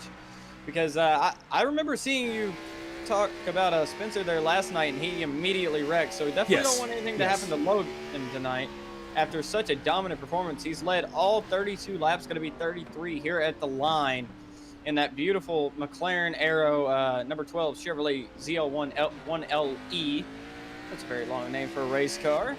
Ryan Duke and the Ford Mustang behind him, and then another Chevy Camaro 1LE, or well, ZL1 1LE right behind him, another Chevy, and another Chevy to round out top 5. So Ryan Duke has to be the loneliest man in the world running a Ford Mustang in this top 5 right now. Well, they were talking about it in the chat, and for a moment there, Nolan, P4 did heat up. Bobby Hamilton Jr. has since backed off a little bit, has just fallen back of the Darrell Waltrip number 17. That is actually Jeremy Berger, currently sitting in 4th place. We're on board right now with Hamilton. We're going to stay here for a little bit because this battle is one that we want to pay attention to because Hamilton could come back up through for at least a P4 right here. He's currently sitting in 5th. I think he's on pace for sure to get P4. He's just got to actually make an action of it. He can't just get there. He's actually got to get on by that 46 or 17 as far as the paint scheme shows. So he's got his work cut out for him here. He's going to cut the corner a little bit, and oh, he gets right on by. That's a perfect. That is the textbook way of how to get somebody in turn 8. Let them run themselves a bit wide and just take that nice little cut for you that you have. It is totally legal. I know there's the yellow line, or not the yellow line, but the white and blue lines painted there. Like, you might not be able to go there, but you'll notice. Oh, it's actually Hamilton's going to blow the chicane again. And he's going to slow down and give that spot right back. I believe that's his 3rd strike on missing that chicane in particular tonight. So Bobby definitely needs to get down that chicane. I mean, we called it the oh shoot chicane for a reason, and Bobby Hamilton Jr. definitely proven my point as to why I call it that. because that's just such a hard corner to get right. Even the best of the best miss it, like Alex Bowman last season. I believe it was either Eric Almirola or Ryan Newman. They were in a transfer spot for the playoffs, and they actually missed it, and that cost them a playoff spot. Yes, I mean, it's a tricky little corner to get down, and you can't mess it up, because then you have that slowdown penalty from iRacing, and you have to give up even more time than just sliding through there, and suddenly you've given up seconds worth of time and lost that P5 position, or sorry, P4 position if you're Bobby Hamilton. So you've got to be careful. You can't lose that position right as soon as you get it, like he just did. I mean, he a textbook way of getting by him out of 8, and then just gave it all right back up in the chicane there. Again, a really good run through 8. He's got 8 down, but he needs to get it's 11. It's 11 technically, that chicane. He's got to get the chicane down. He's got to get that braking zone. I notice he's braking early, but I don't think he's braking hard enough. They door slam each other. Oh, they're both going to blow it. Chicane. Oh my gosh. Well, might as well just drop a gear and go at this point. You got to slow down anyway. So cars 16 and 17 this time blew the chicane instead of just car 16. I believe Bobby's just not used to getting on the inside like that. That's a very tricky move to pull, especially in that chicane. That's why a lot of people just choose to go single file through there. Bobby definitely wants the spot, though. He definitely wants fourth. So looks like Bobby's actually going to get him out of the chicane here. Maybe on the run up to turn 1. Gives him a bump for his troubles. Gets him sideways. Whoa, Jeremy Berger going to slide wide. Bobby Hamilton with the cross under. Oh! Wow. Just fantastic stuff out of these 3 guys. And that's allowed Mario Lapinta into this crowd. This is great stuff out of these 3 now, as Lapinta joins the fight in the Dickens Chevrolet. I'm not sure what Dickens is. Hopefully he can give us a bit of a tip later on as to what that might be. But regardless, I'd imagine some kind of beverage of choice, or something like that. Meanwhile, Jeremy Berger loses that 4th place position, now has tons of company then from Mario Lapinta. 20 laps to go, though. Things are starting to wind down. We've talked about that fuel situation. They could be a bit short. Logan Hamilton tipped us off to that. Going down through the gears and back up through the gears, it just might be enough. I mean, based on length alone, you wouldn't think about it. But Landon Durhold sideways in the chicane here. He loops the car. He was all over the back of Ryan Duke there. And Ryan Duke and Landon Durhold were actually holding a pretty consistent gap. You'll see it on the replay here on board with him. Hops that curb, hops it a little too much, gets the tire just bouncing off the ground, and it loops that number 94 Jim Cook Chevrolet Buick and GMC dealership's car. He will get back going. Did not lose a position on the track, thankfully. But if we do have those pit stops, you might want to take some tires, because I believe the rears might have just roasted. Oh, and Bobby Hamilton Jr. coming down the pit lane. He gives up that position. He's going to come down the pits and come in for service. Now the battle is going to bring Stephen Perriott back into the spotlight for just a moment. That number 69 all over Lapinta, who's all over Berger. So I mentioned something earlier on, actually, about being Robert Berger. I guess that's his dad's name or something. I was going to call him Bob Berger. I mentioned that earlier on. It's Jeremy Berger, so I lost that opportunity, but I still wanted to call light to it because I thought it was just a perfect situation. If we had to call him Bob Berger or Bob Berger all race. There we go. Words are hard. But in all of that, Lapinta loses 5th rather, goes behind Stephen Perriott, who now is back into the top 5 after having that issue right at the restart out of turn number 2. The badass beard care number 69 Toyota Camry suddenly back in the fight. Well, I think we need to watch these lead 2 because Ryan Duke is coming, and he's coming fast because he's down to 1.8. You see the 17 car go over the chicane there, blow the corner. Jeremy Berger going to lose that spot to Stephen Perriott. I believe that is the 4th position on the racetrack currently. So Jeremy Berger seems to, not have a handle on the car right there. Gets a little loose. And it's going to be interesting to see when these guys actually come to the pit lane. I don't believe we've had any more takers on the pit lane. Ryder Schrauf is on there right now, but I believe he is a lap down, so that's the only car. But Ryan Duke is coming very fast. You see it on your ticker there. He's 1.4 seconds back. That's probably the closest gap we've really seen since the start of this race.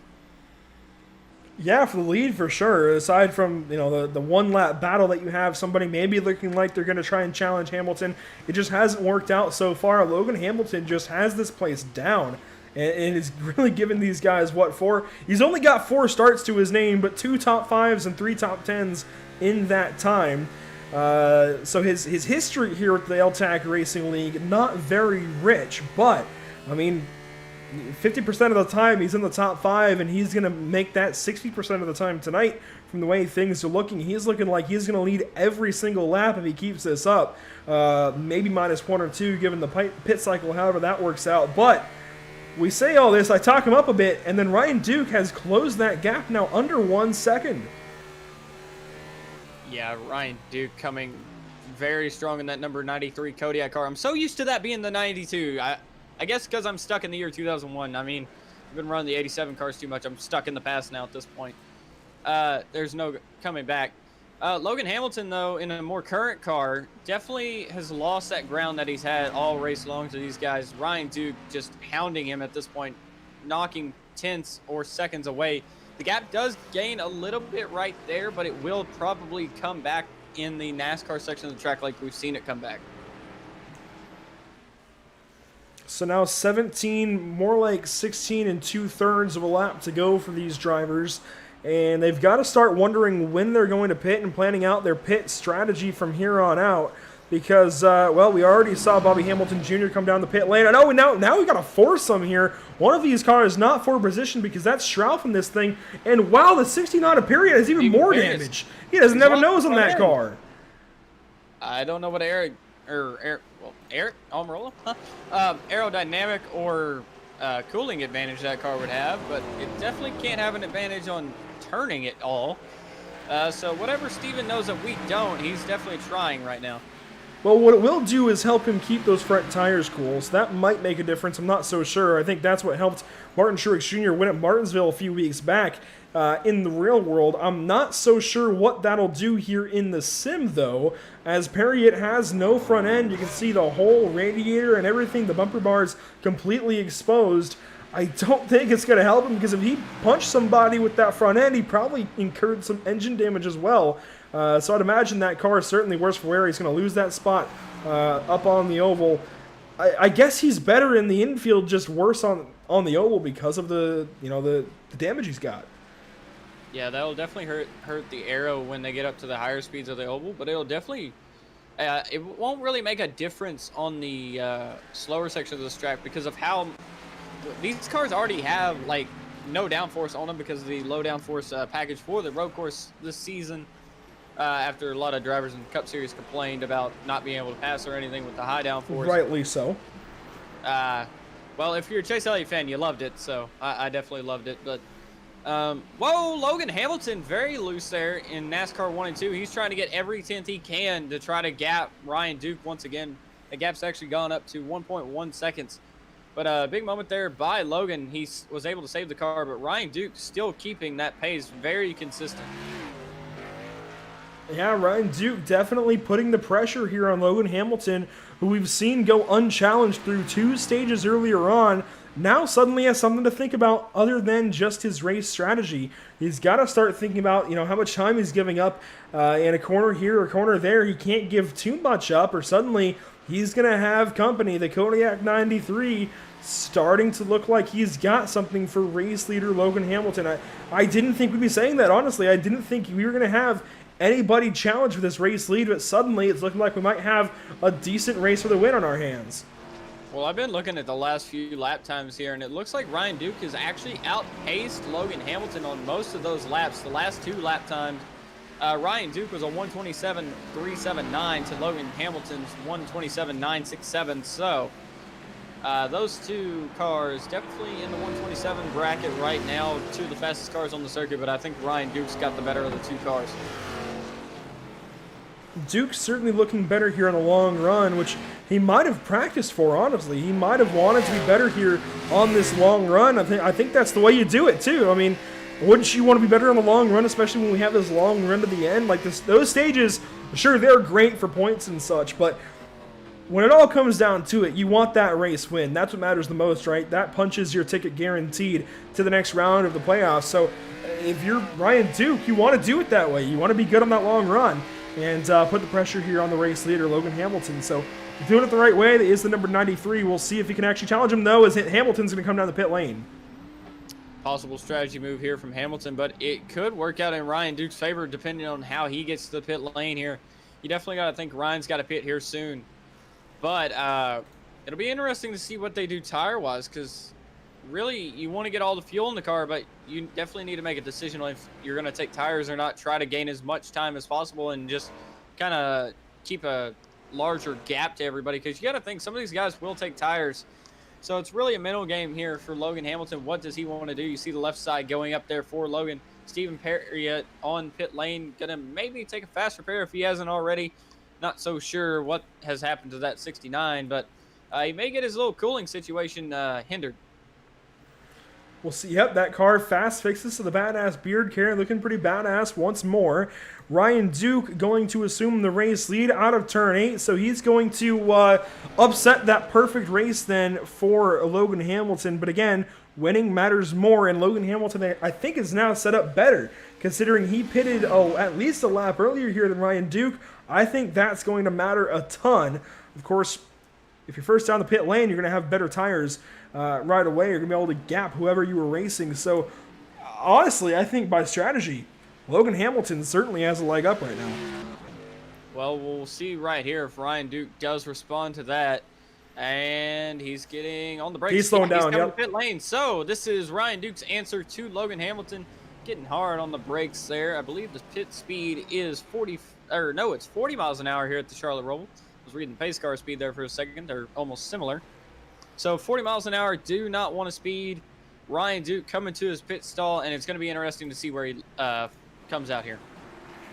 Meanwhile, Landon Durhold will assume the race lead. He's now up through turn 2, and he's going to power away. So he's going to go for another lap, even after Ryan Duke has come into the pit lane. And now Logan Hamilton by the stripe, and he's going to roll through turn 1. He takes that spot right back from Ryan Duke. Nate Brooker also still on the racetrack, has not pitted yet, so he's on the same strategy here as Landon Durhold. So Nate Brooker, we haven't talked about him recently since he had his issues at the end of Stage 2 and the beginning here of Stage 3, but currently sitting in third by virtue of staying out. Most of the rest of the field has now pitted. Looks like everybody else aside from Jim Herrick and Sean Deal, along with Robert Pattengale, I think, has pitted since the beginning of Stage 2. Yeah, so Landon Durhold going to be the third different leader of the night in the number 94 Chevy Camaro ZL1. He's got Jeff Napier right behind him, who is in the Silver Bullet throwback. He's actually not for position. That is 13th place, one lap down, if I'm mistaken. Beautiful race car. The Coors Light car is always a beautiful race car. You see it behind Landon right now. There it is. Got some red rims on that car, so... well, they looked red. Yeah, they are red. Okay, they're like a red chrome. They're almost a dark red chrome on that number 40. So, very nice little switch up from what we normally see on that car. Back up to Landon though.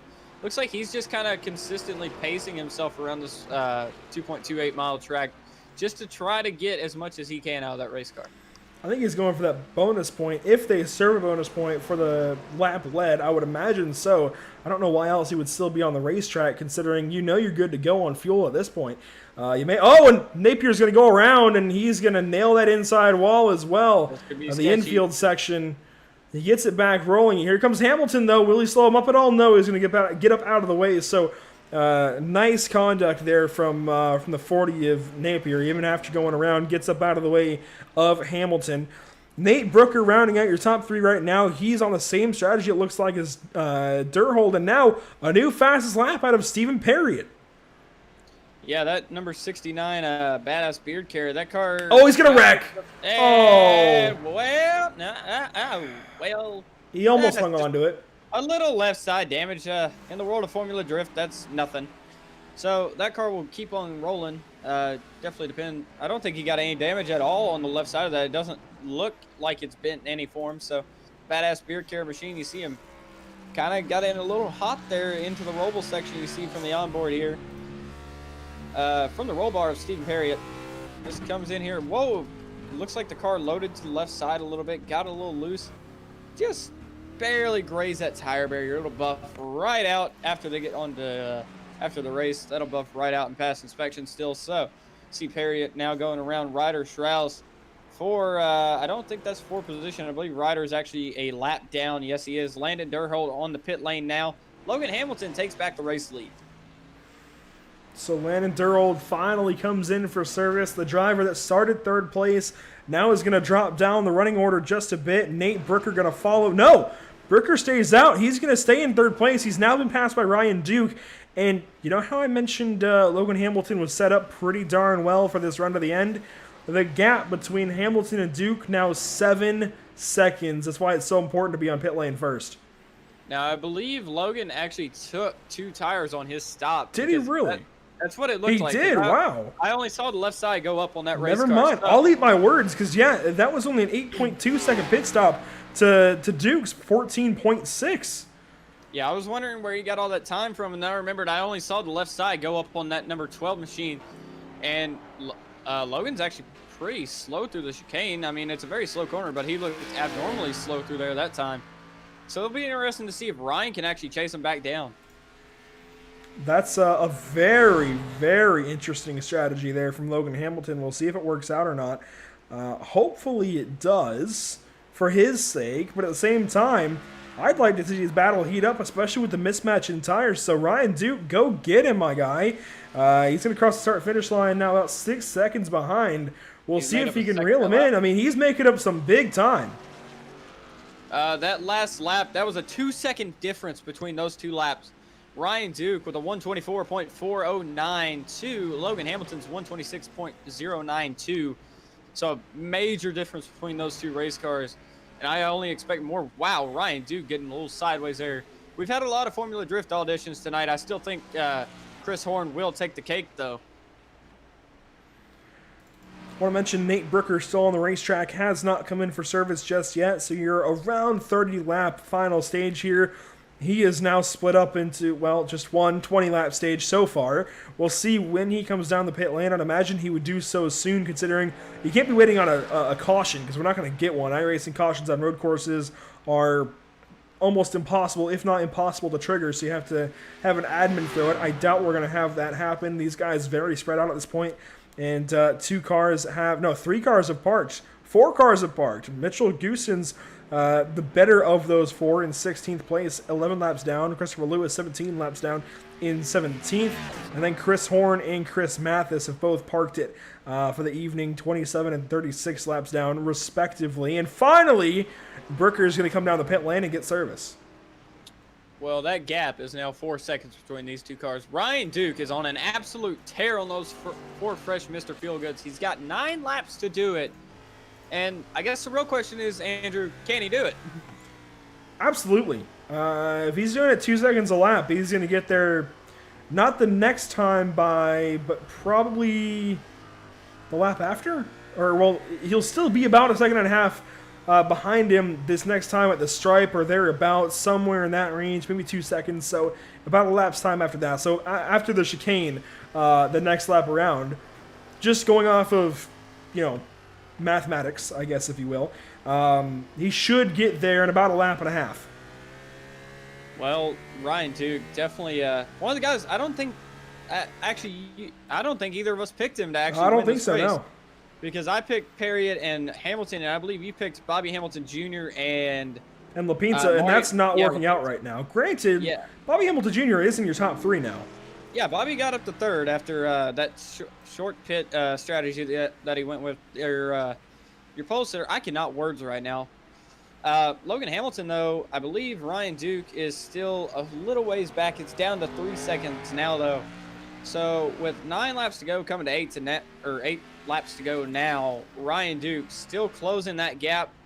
Ryan Duke's last lap was actually a little bit slower. Logan Hamilton's, though, was 3 seconds slower, and Ryan Duke is almost there. Yeah, it's now down to a second and a half. I mean, he is, for all intents and purposes, on a road course like this, he is there.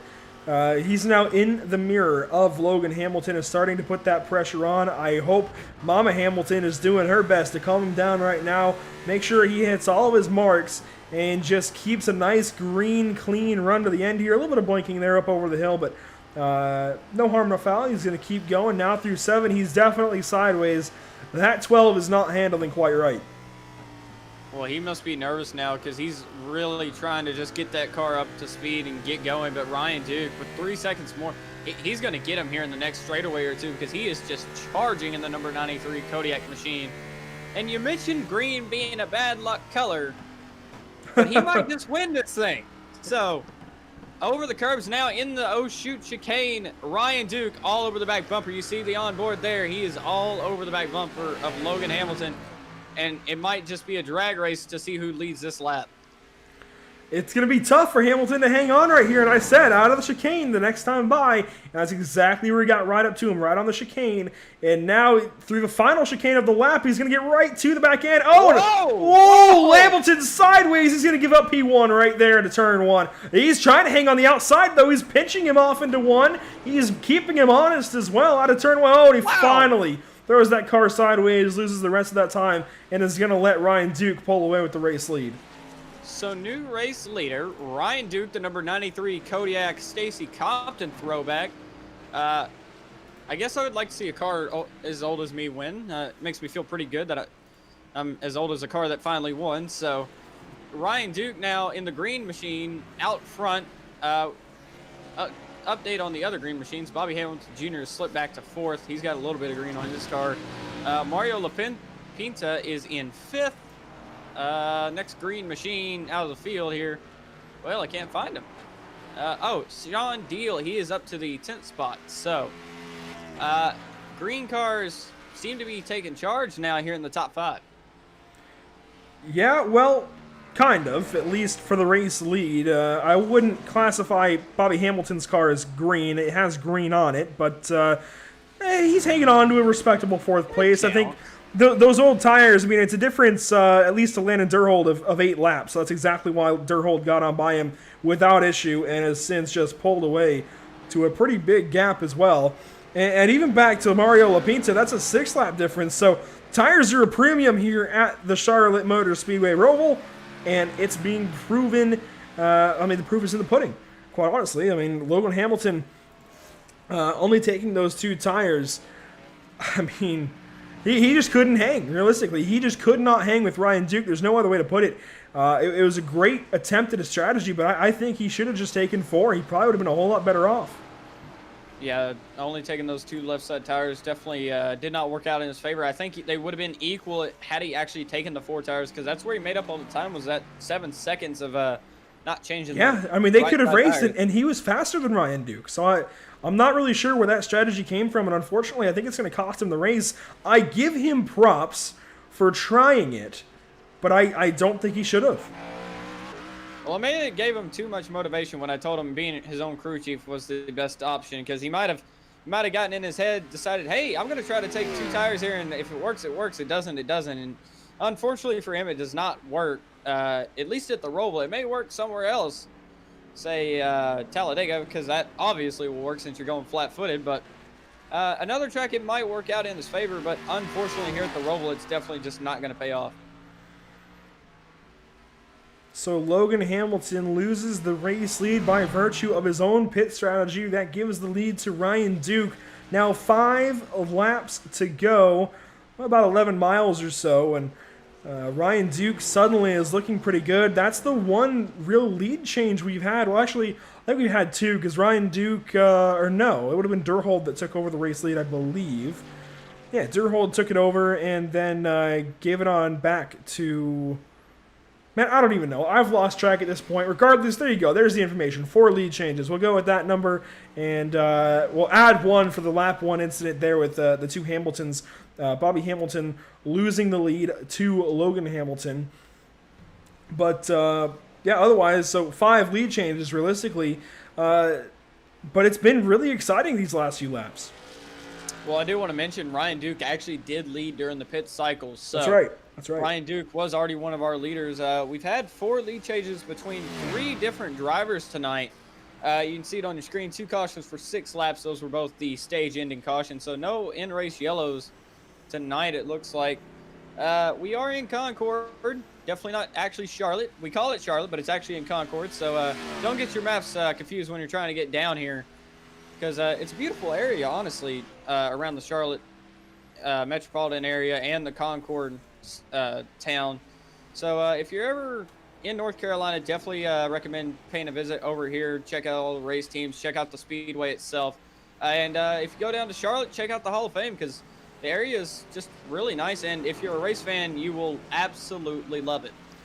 Well, geez, you're talking about the area. I actually live around here, and absolutely, I'm going to echo everything Cole just said.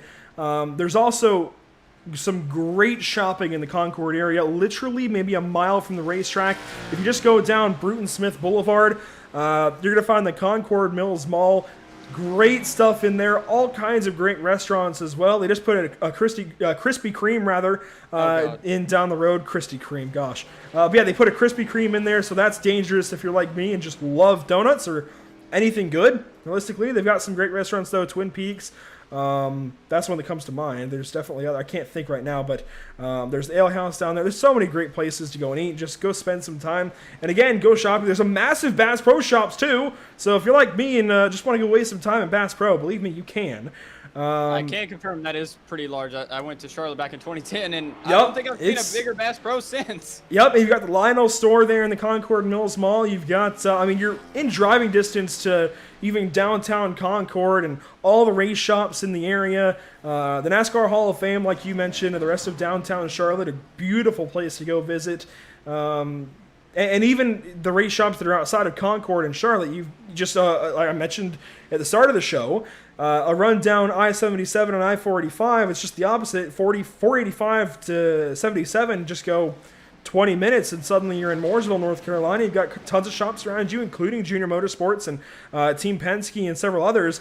We've been talking all of that up, though, and Mario Lapinta has gone by for fourth place over Bobby Hamilton Jr. So Hamilton Jr. losing another spot. He's now into fifth. Might lose fifth to Stephen Perriott. One last thing I want to mention is if you're just looking for some action, real-life action from Charlotte Motor Speedway, of course, we appreciate you guys tuning in here for iRacing action on Pit Stop TV. But you can tune in to Legends Nation TV this Monday and Tuesday, I believe 4:30 p.m. Eastern, both evenings, maybe 5 or so Eastern. You can purchase the subscription to Legends Nation TV and see the summer shootout. I have a blast being on the crew there with Legends Nation TV, and you'll see me. I can actually pull up. I hate that I did this kind of, and Cole, you gave me hell for it at the start of the show before we even got live. I'm gonna give you hell now for it. Because, well, you know what? I have my little chance. This is my little 15 seconds of fame, right? All right. So this is from whereabouts I would be.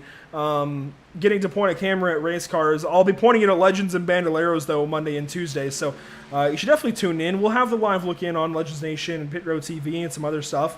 And we'll share it to our page as well, so you can kind of get a taste of it and make sure that you actually want to get it. But I'm just going to tell you, you want to get it. We do have Damaris Hickenbottom going around, though. He has looped it out of 6 down to 7 in his losing positions. That might drop him out of the top 10. He's going to have company. No, he's got a gap actually back to Sean Deal, so he'll hang on to a top 10, but is going to lose a lot of time. Meanwhile, 2 laps to go now for race leader Ryan Duke. Well, you mentioned all the real-world stuff going on. Keep tuned into our channel when we have Galaxy Cup Series tomorrow night live from Pocono. And then I believe our next event will be Thursday night with the SRCA guys at Catalunya. I will be in the field for that. So if you want to see a guy constantly wreck the 15 car, go ahead, check that out.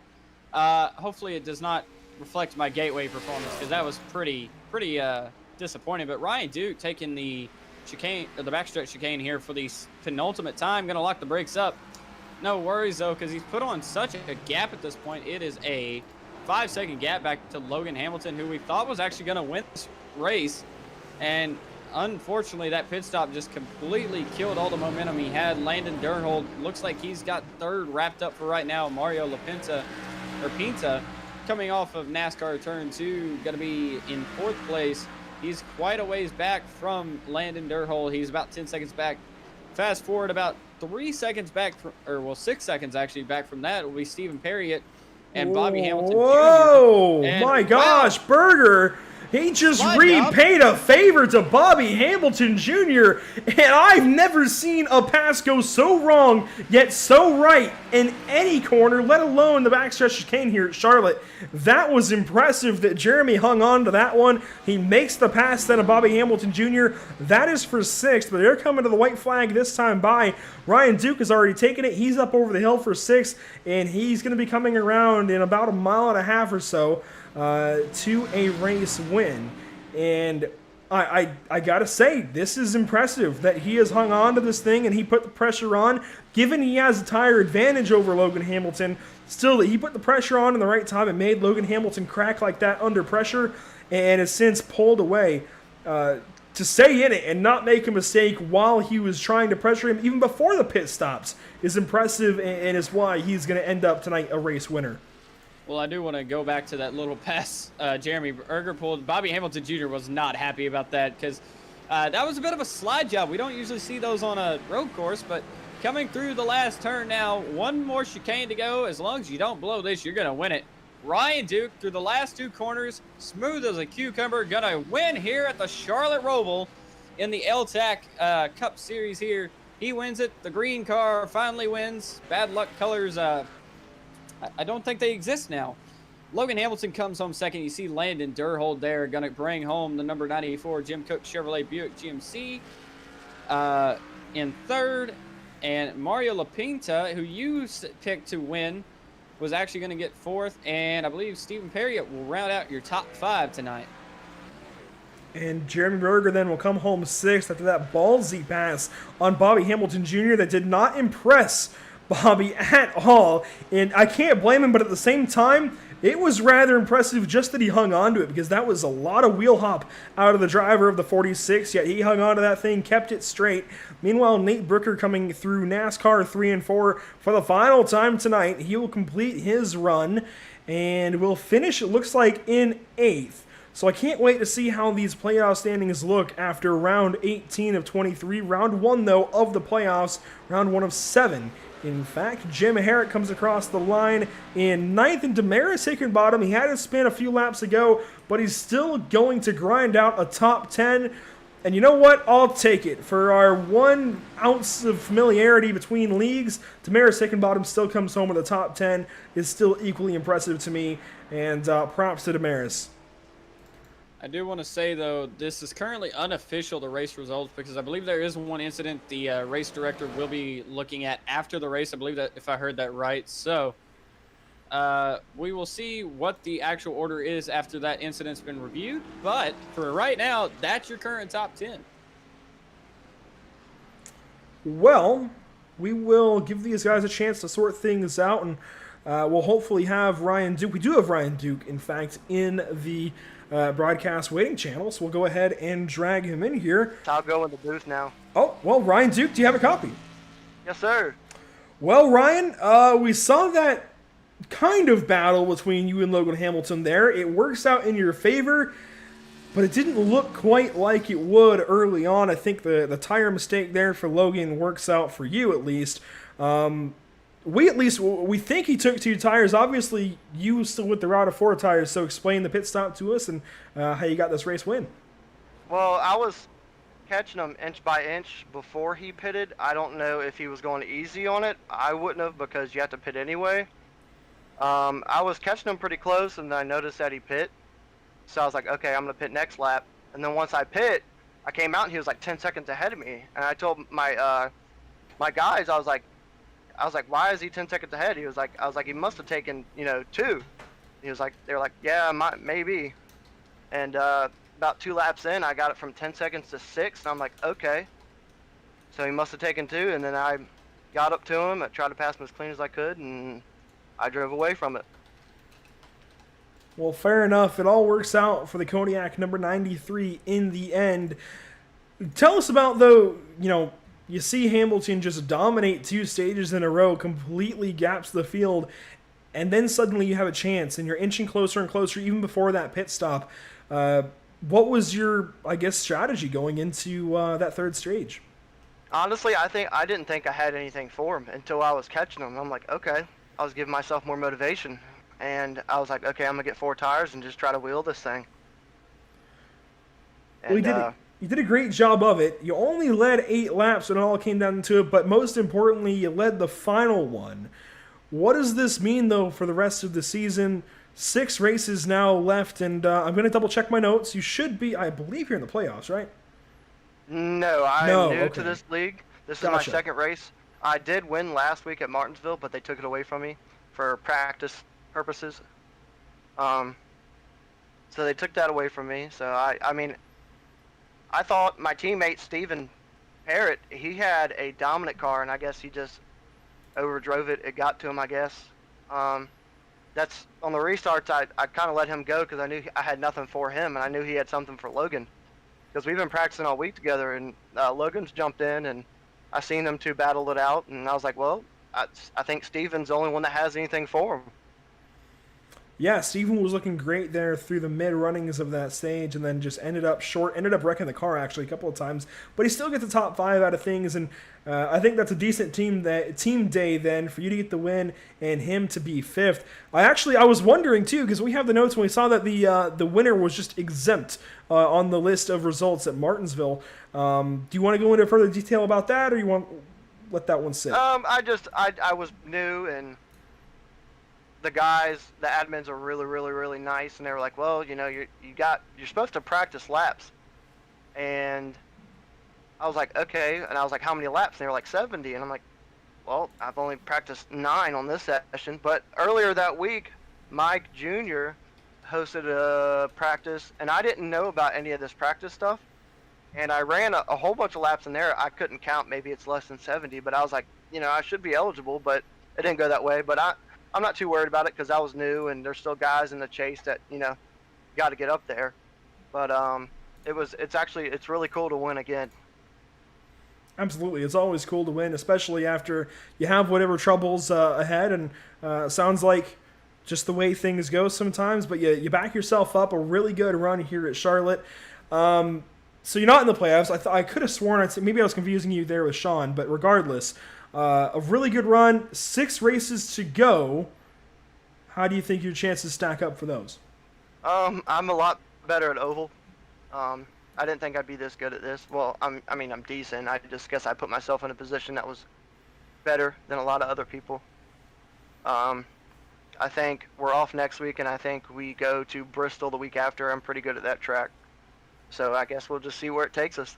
Me and my team are going to get practice together and figure out what we're going to do. Sounds good. So I was actually mistaken. It's only 5 races to go. I don't know how I got that one mixed up. It's a 6-race chase. I'm not sure if there's rounds or not. I don't know how I got that one mixed up. The math just was not working for me. I was probably getting screamed at in Cole's head there. But Cole, what do you have for this guy? Huh? Well, well, really, Ryan, I just want to know your thinking behind the green car, because me and Andrew talked about it. Green usually is a bad luck color, and obviously you put that thing at the front tonight. Yeah, I guess I don't believe in that, so I guess that's a good thing. I might have to change it now that you said something. My team and I, we're getting paint schemes together. 3 of us finished in the top 10. Nate Brooker, Stephen Parrott, and Sean Deal. I'd like to thank all those guys, you know, for inviting me to their team. They're very welcome. They treat me, you know, like it's my own house. Steven has taught me a lot, so has Nate. And like I said, our practices this week were pretty good. I was going to run the Toyota, but I get it. Like, I psych myself in my head, and I think the Toyota is terrible here. But at the same time, like, you know, all the cars are pretty much the same. So I guess I just put that in my head. I was like, today, I was like, guys, I'm running the Ford.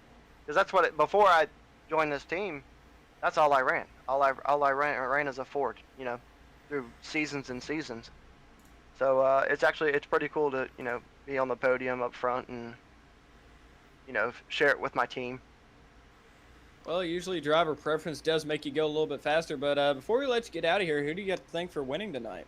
I'd like to thank L-TAC for putting on a great show always. I'd like to thank B&H, my team. I'd like to thank Stephen Parrott, Nate Brooker, Sean Deal for helping me out with everything I need. And that's pretty much it. Well, Ryan, thank you for your time. It all works out in the end in a really, really strong win here at the Charlotte Motor Speedway. Hopefully we're talking to you next time. I believe the plan is to cover some more races. Not sure when those will be yet, but hopefully we're talking to you after those ones as well. Thank you, guys. So Ryan Duke, a very commanding win here. I know it wasn't always looking like he was going to come out on the better end of this one here, Cole, but it ends up working in the end. And, man, I really think that I think that's a big statement from the driver to go out there. And he only led 8 laps, but when there was misfortune ahead of him and he was presented with an opportunity to capitalize on it, he did his best and ends up with the race win. I think that matters. Yeah, the race win is always huge, and for Ryan saying he's good on, he's just mainly an oval guy. For him to come out here on the Roval and actually win, first try really in the league, because they discredited his win last week. So really, technically, he has 2 wins already, but one of those only counting towards the actual championship. So for him to come out here and make that kind of a statement, I think that's really going to put everybody on notice, especially guys like Bobby Hamilton Jr., who already has 3 wins this season. They're definitely going to notice that he's going to be in here if he's already won, well, technically won 2 of the races, and really just showing his prowess on a, well, I would say it's a full-on road course, but it's definitely a hybrid track, and it's one of the most interesting tracks you can ever run on. Oh, absolutely. It's definitely an interesting hybrid of oval and road. That's why they call it the Roval. Definitely puts these drivers and cars to the test. It certainly is a big challenge ahead, and we've seen these drivers in the NASCAR Cup Series and the NASCAR Xfinity Series. We've seen those guys try and tackle this place and make so many mistakes, so many drivers having issues. I mean, shoot. Jimmy Johnson going for that race win that would have been so important, I think, just to his career overall these last couple of years in 2018, trying to battle Martin Truex Jr. for that one. That sticks out to me. And then Ryan Blaney coming out on the better end of that. I mean, the race winner last year, Chase Elliott, ends up stuffing in the tire barrier there in the Tums Heartburn turn. So certainly, definitely a challenging place, even when you get it right. So, I mean, it's definitely a tough challenge for these guys. But they all did it really well, I think. Even Chris Mathis, who ends up 45 laps down in the end of it, and Chris Horn back there with him, even those guys who end up having to call it quits earlier on, they still did a pretty good job, I think, of keeping it together while they could. And certainly it's not an easy thing to do. So that said, before we shut things down here, Cole, we do want to go through the race results. So I'll turn it over to you with the top 10. Well, these race results are now official. That investigation on the incident was called a no call, so no further action. So this is all official now. Ryan Duke is your winner. Logan Hamilton, we saw him dominate this race. Unfortunately, got the back end of the 2-tire stop there, and it really hurt his race. Comes home P2 still, though. Landon Durhold's going to bring home 3rd. Mario Lapinta, who Andrew picked, is going to be 4th. Stephen Perriott, who I picked, is going to be 5th. Jeremy Berger, 6th. Bobby Hamilton Jr., another one of Andrew's picks, comes home 7th. Nate Brooker, teammate to Ryan Duke, he's going to come home 8th. Jim Herrick in 9th. So 15 cars can finish the race. We may not do well in the race, but we can finish them. And Demarius Hickenbottom in the William Woods Projects LLC Ford Mustang will round out your top 10 tonight, and we will likely see him tomorrow night in the Galaxy Cup Series. That's right, we will. I wonder if he made it start in park and then came over here. I'm not so sure. I'd imagine so. Regardless, Sean Deal comes up 11th. Just not even a second ahead of Robert Pattengale, so that ended up pretty close when it was all said and done. Jeff Napier, your first lapped car in 13th, and the number 40, the Silver Bullet. Ryder Schrauf, that one, Schrauf. We talked to him before the race, and it's certainly an interesting name. It's not at all like it looks. Ryder Schrauf comes home 14th.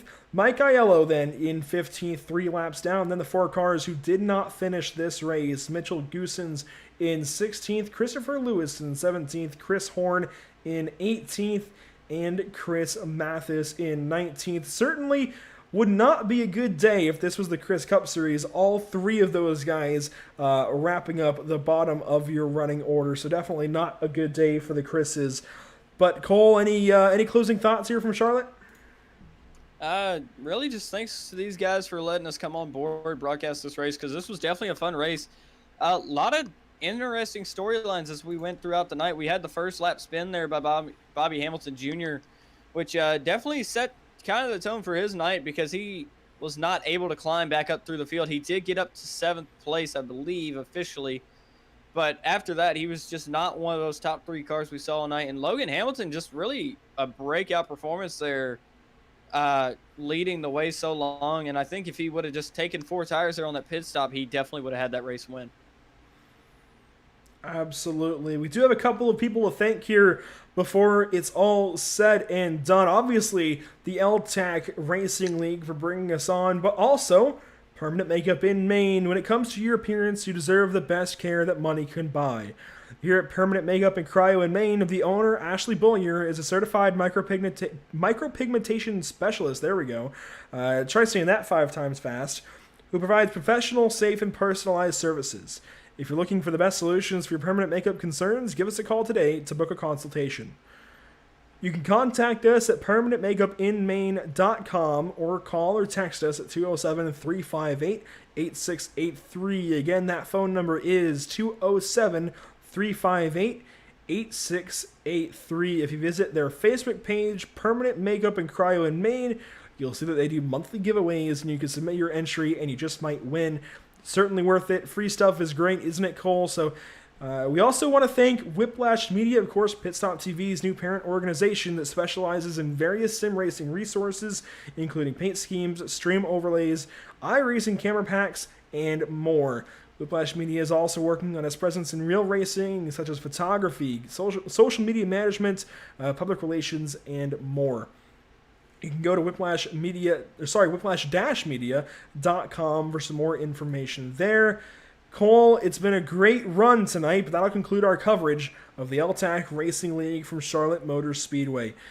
Pit Stop TV thanks you for tuning in and joining us for tonight's action, and we hope you continue joining us for some more action tomorrow night. We've got the Galaxy Cup Series at Pocono Raceway, the back half of their doubleheader. And then, Cole, you mentioned it, the SRCA IndyCar World Series next week at Barcelona. Should be a lot of fun. We might even have something on Wednesday, so make sure you stay tuned for that. And make sure to follow us on Facebook at www.com/pit. Did I say that right? I said www.com last night. I'm going to say that again because I'm not so sure. www.facebook.com, there we go, /pitstoptv, on Twitter at pitstoptv _ on Twitch at www.twitch.tv /pit_stop_tv, and on YouTube by searching Pitstop TV. For Cole Freilich and myself, Andrew Cardinale IV, in the booth tonight, this has been Pit Stop TV, and we will see you next time.